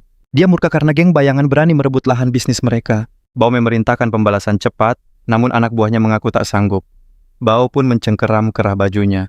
Pria itu ketakutan berkata, geng bayangan selalu membawa 5 hingga 6 petarung elit level C. Jumlah petarung level C, geng Black Panther, kalah telak.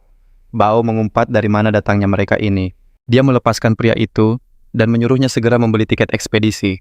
Berapapun biayanya dapatkan tiket itu. Namun seorang pembeli misterius sudah memborong semuanya. Amarah Bao meledak tak tertahankan. Dia mengancam akan memberi pelajaran jika kesempatan emas ini lepas. Anak buahnya lari ketakutan. Sementara itu, Li dan Xian sedang bersantai di markas membahas hasilnya. Xian menutup telepon. Dia memberitahu Li geng Black Panther menghabiskan banyak uang untuk tiket ekspedisi. Li tersenyum sudah menduganya. Mereka takkan melewatkan kesempatan semenguntungkan itu. Xian ingin tahu lebih jauh. Li Yi pun mulai menjelaskan rahasia di balik bisnis pertambangan tersebut. Bos tambang bersama mandornya telah lama menjara biji berharga dan material langka. Mereka memanfaatkan jadwal perbaikan sebagai kedok untuk memindahkan barang jarahan itu secara rahasia. Geng Macan Kumbang Hitam sering disewa untuk mengawal dan merampok para pedagang gelap ini. Karena barang yang dibawa ilegal, tak ada korban yang berani melapor dan memilih bungkam. Kini dengan rute yang terblokir, mereka terpaksa merogoh kocek dalam untuk tiket ekspedisi dunia lain. Insan ragu tiket semahal itu bisa mendatangkan untung. Namun, Li mengakui rencananya jauh lebih dalam. Perjalanannya ke dunia lain ternyata punya tujuan yang jauh lebih besar. Li membuka sebuah gerbang hanya dengan tangannya. Terungkap ia telah menandai setiap portal dunia lain di sekitar Haicheng. Kini ia bisa membuka gerbang kecil kemana saja seketika.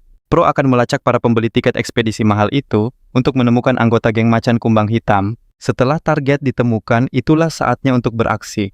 Insan terkesan dengan strategi brilian ini. Li menuntut kerahasiaan total atas kemampuannya. Hanya orang-orang terpercaya yang boleh bergabung dalam misi rahasia ini. Merasa tertantang, Insan menawarkan diri untuk ikut dalam petualangan berani itu. Li menyeringai menerima bantuannya untuk serangan gabungan mereka. Di lokasi lain, sebuah kendaraan pengangkut melesat di ruang hampa membawa 2 pekerja. Seorang pekerja berbisik pada Wang tua bahwa kiriman kali ini luar biasa berharga. Wang berjanji semua akan dapat bagian. Tanpa peringatan, bebatuan tajam yang runcing tiba-tiba muncul menghadang jalan mereka. Wang berterima kasih atas nama semuanya, namun ia juga memperingatkan agar semua orang tetap waspada penuh. Semakin banyak pilar batu menyembur dari tanah saat mereka melintas. Sang sopir keluar untuk memastikan keamanan kargo. Tiba-tiba seorang anggota Macan Kumbang Hitam muncul dan memastikan kiriman itu masih utuh. Namun ia memperingatkan bahwa masalah baru akan datang seraya melesatkan belati batu ke arah rombongan. Semua orang lari berpencar, sementara dia berteriak bahwa hiburannya baru saja dimulai. Tepat saat itu, Li tiba dan menawarkan diri menjadi lawannya.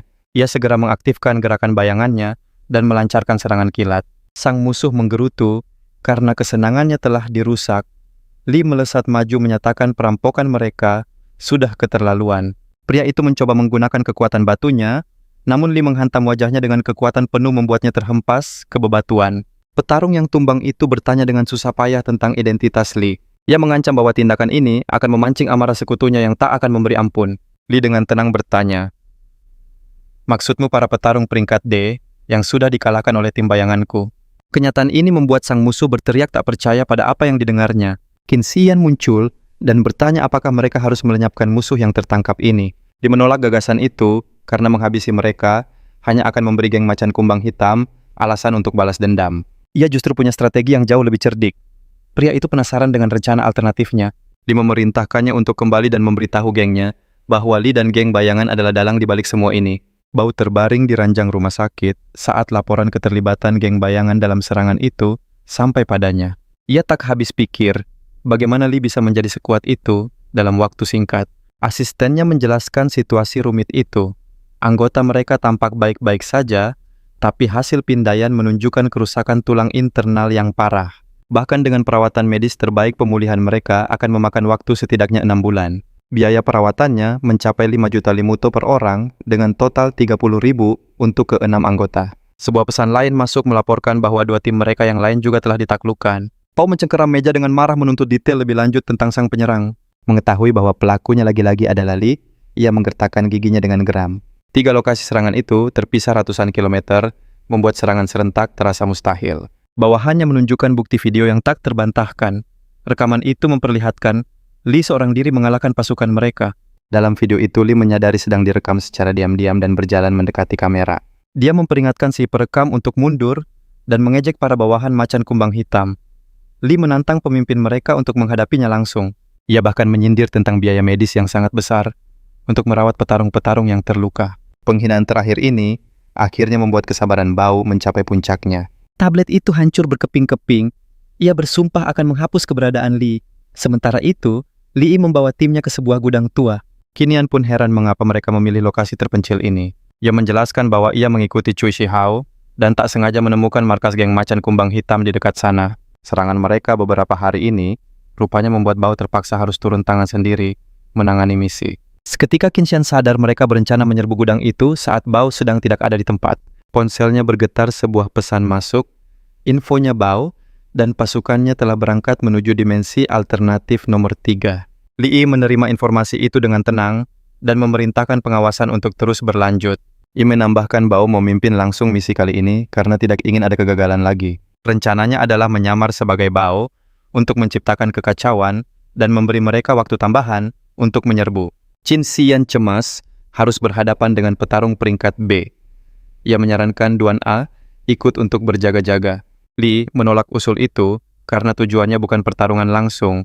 Membawa orang lain justru akan merepotkan. Dia masih tidak setuju, tetapi Lee langsung membuka portal bayangan untuk menunjukkan rute pelariannya. Ia meyakinkannya bahaya bukan masalah besar, karena gerbang itu bisa membuatnya langsung mundur ke tempat yang aman. Dengan berat hati insan pun setuju, tapi ia tetap mengingatkan Lee agar selalu waspada. Di sisi lain, pasukan Bao tengah merayakan keberhasilan operasi penambangan mereka di dimensi alternatif. Mereka memuji kualitas material yang didapat. Seorang anggota bahkan memuji Bao yang kali ini berhasil menghindari konfrontasi. Bagi Bao, Lee hanyalah gangguan kecil dengan sumber daya dan kemampuan yang sangat terbatas. Tiba-tiba, ia merasakan hawa kehadiran seorang penyusup di dekatnya. Ia menuntut penyusup itu untuk keluar. Lee pun muncul sambil menawan salah satu anak buah Bao. Lee memuji insting Bao yang tajam untuk petarung peringkat B. Pengakuan itu jelas membuat Bao terkejut. Sambil bersikap santai, Lee mengaku hanya seorang penambang biasa dengan ambisi yang sederhana. Anak buah yang ditawan memohon untuk diselamatkan. Lee memperingatkan agar tidak bergerak gegabah atau sandera itu akan celaka. Bao melepaskan semburan api ke arah Lee berteriak bahwa mereka bisa berakhir bersama-sama. Lee menjadikan sandera itu sebagai tameng memaksa Bao untuk menyerang anak buahnya sendiri. Lee menghilang ke dalam bayangan sambil menyayangkan kejadian yang baru saja terjadi. Lee muncul di lokasi berbeda mengejek Bao yang tega mengorbankan timnya sendiri demi sebuah kemenangan. Bao mengatai Lee pengecut dan meluncurkan lebih banyak serangan api, tapi serangannya justru mengenai anak buahnya yang lain. Tiba-tiba Lee muncul di belakang Bao dan berkata bahwa bekerja untuknya sangatlah berbahaya. Dengan murka Lau menjawab, kehilangan beberapa anak buah tidak ada artinya jika ia bisa menyingkirkan Lee. Bao menciptakan badai api raksasa yang membuat semua orang lari menyelamatkan diri. Beberapa anggotanya ikut terkena api. Lee menggunakan gerakan bayangannya untuk bersembunyi. Bao berteriak menyuruh Li berhenti bersembunyi seperti pengecut. Ia sadar kekuatan petarung peringkat B tidak bisa diremehkan, sehingga mundur adalah pilihan paling bijak saat ini. Namun sebelum pergi, Li membayangkan wajah Bao. Saat kembali nanti dan menemukan gudang mereka, sudah luluh lantak. Ia pun menghilang lewat portal bayangannya, meninggalkan Bao yang terus mencarinya dengan marah. Kembali ke gudang, anggota macan kumbang hitam yang tersisa berhadapan dengan tim Li. Bao tiba dan menuntut penjelasan atas kekacauan itu. Bawahannya melaporkan bahwa geng bayangan menyerang bersama putri bungsu dari keluarga Qin. Musuh datang membawa 2 petarung peringkat B dan banyak prajurit peringkat C untuk melawan pasukan inti mereka. Anggota lainnya mengonfirmasi bahwa mereka sama sekali tidak punya kesempatan melawan kekuatan sebesar itu. Bao mendekati mereka dengan aura mengancam, menyatakan alasan apapun tidak akan membebaskan mereka dari hukuman. Ia menghukum seorang bawahannya dengan api sambil menyadari keterlibatan Qin Xian. Penemuan ini membuatnya bersumpah akan membalas dendam pada keduanya. Banyak makhluk aneh mengepung Cui, sementara ia mengancam Bao akan menerima akibat fatal jika terus bertindak sembrono. Ancaman itu jelas membuat Bao menunjukkan rasa takutnya. Cui menasihati agar tidak merusak rencana besar mereka hanya karena kerugian finansial yang sepele. Setelah eksperimen mereka berhasil, dia berjanji akan membereskan keluarga Qin terlebih dahulu. Bao terpaksa menyetujuinya, sumpah serapa bergema dalam benaknya. Kekalahan ini sungguh memalukan mengingat uang itu miliknya sendiri. Selama bertahun-tahun berkuasa baru kali ini, ia merasa direndahkan sedemikian rupa. Sambil menggeram tertahan, ia ragu mampukah ia menaklukkan Qin Xian tanpa bantuan Cui. Dalam perjalanan Qin tak henti-hentinya memuji kecerdasan Li pada Duan Ao, lalu meminta sopir mempercepat laju mobil. Duan Ao tersenyum jahil menggoda nona mudanya yang sepertinya merindukan Li Yi hingga membuatnya tersipu. Qin Xian buru-buru menyangkalnya, namun Duan Ao membalas bahwa ia telah menyebut nama Li 24 kali sejak pagi. Ia memprotes hitungan itu, menjelaskan kalau Li hanyalah salah satu sahabat terdekatnya. Namun tiba-tiba sebuah kendaraan menabrak mobil mereka dengan keras menghancurkan kaca spion dalam sekejap. Duan Ao sigap melindungi Qin Xian saat truk itu menghantam mobil mereka. Cairan misterius muncrat dari kargo truk tersebut. Seorang pengawal panik menanyakan kondisi Qin Xian. Duan Ao mendekapnya erat tak melepaskan perlindungannya. Saat memastikan nona mudanya selamat percikan api, mulai menyambar mobil mereka yang ringsek. Dari kendaraan penyerang muncullah Lau. Ia menyeringai menyapanya setelah sekian lama tak berjumpa. Duan Ao berteriak, "Lindungi nona." Seketika bawahannya membentuk benteng pertahanan mengelilingi Qin Xian. Qin Xian menatap tajam menantang kesombongan Bao yang berani datang dengan pasukan sekecil itu. Tiba-tiba kepalanya pusing dan tubuhnya melemah. Duan Ao sadar ada yang salah dengan cairan tadi. Kau tertawa menjelaskan tak akan pernah bergerak jika kemenangan belum pasti di tangannya. Zat itu ternyata racun laba-laba hantu, mampu melumpuhkan petarung hebat selama 10 jam. Satu persatu bawahannya tumbang. Duan Ao menyuruh Qin Xian lari, selagi ia menahan Bao sendirian. Bao mencengkeram leher Duan Ao, memuji kesetiaannya dengan sinis, menyebut pengawal setia jarang berumur panjang.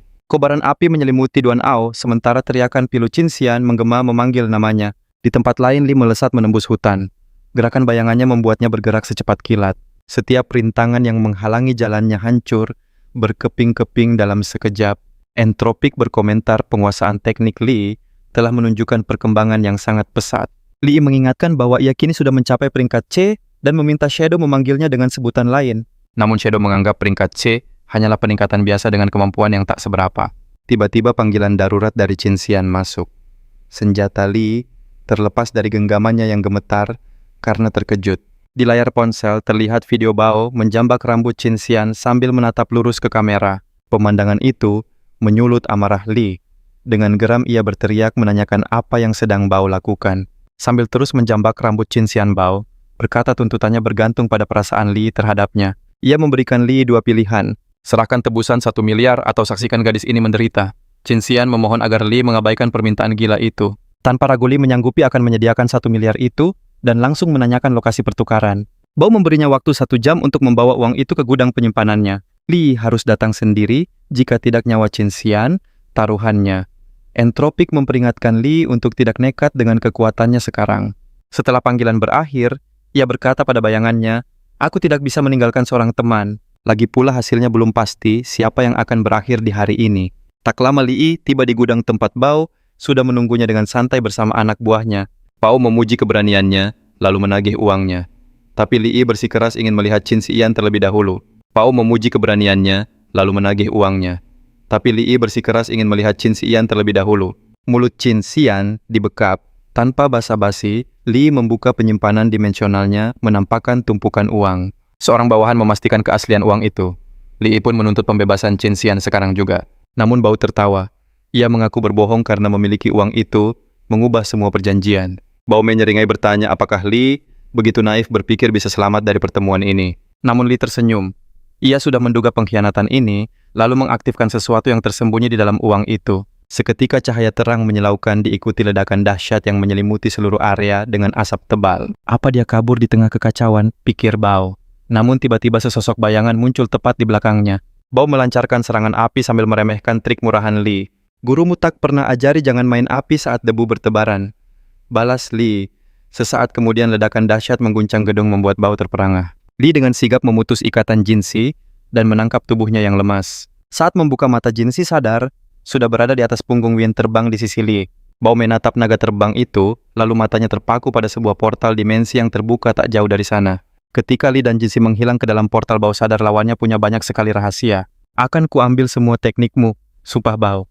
Bawahannya melaporkan bahwa lebih dari separuh kru mereka terluka. Akibat ledakan tadi, Bao memerintahkan semua yang masih bisa bertarung untuk mengejar mereka. Sisa anggota geng bergegas masuk ke portal yang nyaris tertutup. Pasukan musuh menyusul sambil berteriak. Jinsi khawatir geng macan kumbang hitam akan menyerbu tempat persembunyian mereka. Li menenangkan kekhawatirannya, menjelaskan bahwa ini adalah kesempatan emas untuk membereskan masalah dengan memanfaatkan musuh. Dia menyuruh Jinsi dan Win bersembunyi selagi dia menghadapi ancaman. Setelah mereka aman, dia turun menghadapi para pengejar sendirian. Entropik pun bertanya, apa Li sengaja membiarkan portal terbuka agar bisa memanfaatkan mereka untuk ujian tingkat kedua? Li membenarkan strategi itu karena aturan tak pernah melarang adanya bantuan dari luar. Rekannya memuji interpretasi cerdas itu. Hadiah tingkat kedua memang terlalu berharga untuk dilewatkan. Jubah Juzira yang bisa menahan serangan peringkat A adalah keuntungan yang sangat besar. Dia mendarat di sebuah area terbuka yang dikelilingi pusaran api. Dia melihat tekad kuat dari geng macan kumbang hitam yang terus mengejarnya. Saat mereka tiba, Bao berkata dengan angkuh bahwa Li sudah tak punya jalan keluar. Li justru bertanya untuk apa lari misi penyelamatan Jinsi sudah berhasil. Sekarang adalah waktu yang tepat untuk menyingkirkan Bao selamanya. Bao tertawa terbahak-bahak menganggap Li gila karena berani menantang mereka semua seorang diri. Bao memerintahkan anak buahnya untuk menghabisi Li sebelum mencari si gadis. Dia bahkan menjanjikan hadiah setelah menang. Ancaman itu menyulut amarah Li meski dia sadar kalah jumlah. Namun Li mengingatkan kalau jumlah bukanlah penentu kemenangan. Dia pun memanggil bantuan. Sebuah pintu terbuka di belakangnya dan mata-mata menyala muncul dari kegelapan. Semua makhluk yang pernah ia temui muncul kini, siap untuk bertempur. Li menyambut geng macan kumbang hitam sebagai teman untuk tantangan kali ini. Kemunculan para monster membuat pasukan Bao panik seketika. Mereka langsung menyerbu ke depan. Para anggota geng saling meneriakkan peringatan satu sama lain. Seekor monster menerjang Bao yang sigap menciptakan perisai api untuk menahannya. Li memutuskan mengeluarkan jurus pamungkasnya mengubah bayangan menjadi palu raksasa. Dia bertekad untuk membuat Bao menerima ganjaran setimpal dari pertarungan ini. Li memerintahkan senjatanya meledak. Dahsyatnya ledakan itu membuatnya sadar kekuatan peringkat BBA tak bisa dianggap remeh. Bahkan meski serangannya berhasil ditahan, pertarungan berlanjut. Bao mengejeknya karena hanya bisa menahan satu serangan meragukan daya tahannya. Li menjawab menahan satu serangan saja sudah lebih dari cukup. Dia menyuruh Bao untuk melihat sekelilingnya dengan lebih teliti. Saat melihat sekitar, Bao sadar para monster sudah mengepungnya sepenuhnya tanpa ada celah untuk kabur. Sebelum Bao sempat bereaksi, Li sudah pergi dari sana mendoakannya semoga beruntung melawan para monster. Amarah Bao meledak karena merasa ditipu.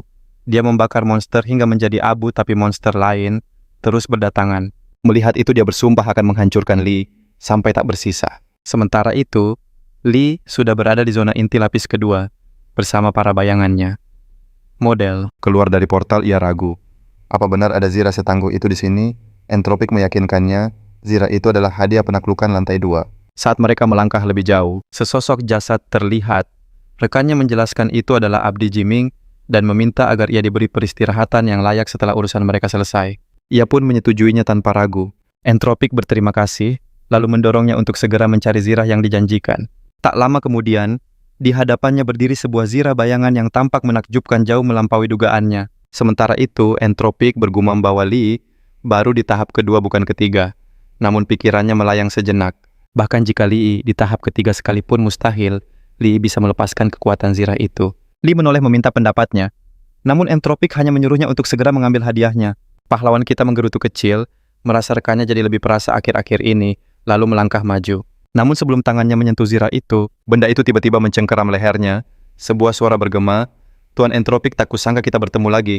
Ternyata ada jiwa di dalam Zira itu, jiwa dengan kekuatan bayangan tahap 2. Ia tak mengerti kenapa bayangannya memanggil jiwa ini. Ming, jiwa itu marah pada Entropik karena menjadi parasit pada manusia berperingkat C, padahal dulu ia begitu perkasa. Entropik memerintah Ming untuk berhenti, tapi amarah membuat Ming menolak perintahnya. Ia menjelaskan telah tertidur di dalam Zira menanti kepulangan tuannya untuk menyambung hidupnya. Namun ia kecewa karena hanya menemukan serpihan jiwa Entropik di dalam tubuh pahlawan kita. Karena itu, ia memutuskan akan memurnikannya sendiri. Ini tak hanya akan meningkatkan kekuatannya, tapi juga menjadikan Zira itu wadah baru bagi jiwanya. Tepat saat itu, pahlawan kita memanggil nama Entropik. Detik berikutnya ia bertanya pada bayangannya, "Jika aku serahkan kendali penuh, bisakah kau menghentikan Ming?" Entropik ragu, "Kau tidak takut kehilangan tubuhmu." Tapi pahlawan kita sudah yakin punya kekuatan untuk bertahan. Jika tidak Entropik tak akan pernah mengembalikannya sejak awal. Tak punya pilihan lain, Entropik menyatu dengannya membuat tubuhnya membara oleh energi dahsyat. Ming meremehkan Entropik karena sisa jiwanya hanya sekuat peringkat A. Namun Entropik yakin itu sudah lebih dari cukup. Hanya saja dalam wujud parasit ini, ia tak bisa menggunakan kekuatan penuhnya. Seketika ia mengaktifkan domain bayangan tingkat 2 di sekitar mereka. Ming tersenyum sinis. "Hanya tahap 2, Tuan." Ia percaya diri bisa mengatasinya. Ia terus mengejek tuannya. "Apa kau bisa menahan jurus yang dulu kau ajarkan padaku ini?" tantangnya. Namun Entropik justru menyeringai. Formasi pedang bayangan berubah drastis. "Ilmu yang kuajarkan padamu bukan hanya ini," ejeknya. Ribuan senjata bayangan kini berbalik menyerang Ming yang menghindar dengan mudahnya. Siap menyerang balik, ia berteriak. "Mustahil kau bisa memakai jurus tingkat 3 dengan tubuh itu." Entropik lalu memakai lompatan bayangan untuk menghindar, membuat Ming terkejut dengan jurus yang tak ia kenali. Kini Entropik tanpa henti menghujaninya dengan serangan pedang bayangan. Tapi Ming tetap angkuh yakin tuannya takkan bisa bertahan lama dalam mode ini. Entropik bertanya apa pahlawan kita masih kuat dan ia menjawab tentu saja sambil menahan sakit. Ming mengingatkan bahwa serangan semacam ini takkan bisa menembus zirah miliknya. Kehabisan cara Entropik melayangkan tinju dahsyat berniat memaksa jiwa Ming keluar dari zirah itu. Tanah bergetar hebat, Ming berhasil menahannya, tapi pedangnya retak. Pukulan Entropik mendarat. "Bertahanlah sedikit lagi. Aku mengandalkanmu," balas Li dengan penuh tekad. Di sisi lain, Entropik cemas tubuh dan jiwa Li bisa hancur karena luapan energi ini. Melihat keraguan itu, Ming tersenyum mengejek. "Menyedihkan sekali, tuanku." Keraguan Entropik untuk melindungi Li menjadi celah. Detik berikutnya sebuah pukulan telak mendarat di tubuhnya. Ming merasa puas. Akhirnya ia bisa melampaui dan menyerap tuannya. Sang tuan tak percaya ia dikhianati muridnya sendiri. Akhirnya ia terlepas dari tubuh Li, kembali pada Ming yang berapi-api, membayangkan hidup baru bersama esensi Entropik. Li cemas melihat rekannya, namun Entropik menyuruhnya untuk segera lari. Dengan tekad membara pemuda kita, menerjang musuhnya menuntut Ming membebaskan Entropik. Tapi Ming hanya tertawa sinis. Ia mengungkap kalau Entropik terlalu takut untuk melukai jiwa pemuda kita. Karena itulah ia tak pernah mengerahkan seluruh kekuatannya. Sebaliknya Li yang lemah justru nekat menyerang Ming demi Entropik. Ming menghempaskannya begitu saja membuatnya terbatuk dengan hebat. Entropik memaksanya pergi mengingatkan ia hanya peringkat C. Li teringat bagaimana ia diperlakukan bak budak, dipaksa bertarung untuk naik level. Namun kini saat ia bergegas menuju musuh, ia menegaskan bahwa kali ini inilah pilihannya sendiri. Ia menyerang Ming mengungkap caranya mengalahkan sang panter dengan menyerap paksa energi bayangan. Ia berniat melakukan hal yang sama pada Ming. Ming meremehkannya, tapi Entropik cemas tindakan nekat itu bisa menghancurkan tubuhnya. Akan tetapi Li tak peduli dan terus menghimpun energi bayangan. Meski tubuhnya mulai retak, Ming tetap mencibirnya menyebutnya tindakan mulia yang sia-sia. Entropik memanggil pemuda kita, tapi Ming membungkamnya menuntutnya menjadi santapan bagi kehidupannya. Entropik terserap ke dalam tawa kemenangan Ming. Namun, sesaat kemudian bayangan raksasa menyelimutinya. Ia sadar itu adalah jurus malam abadi yang membutuhkan domain bayangan untuk aktif. Ia tak bisa percaya meragukan apakah hal itu mungkin terjadi. Ia bertanya-tanya apa ini ulah Entropik yang belum terserap sempurna. Tiba-tiba pahlawan kita muncul di belakangnya dengan energi. Bayangan yang aktif mengingatkan janjinya untuk melenyapkan Ming.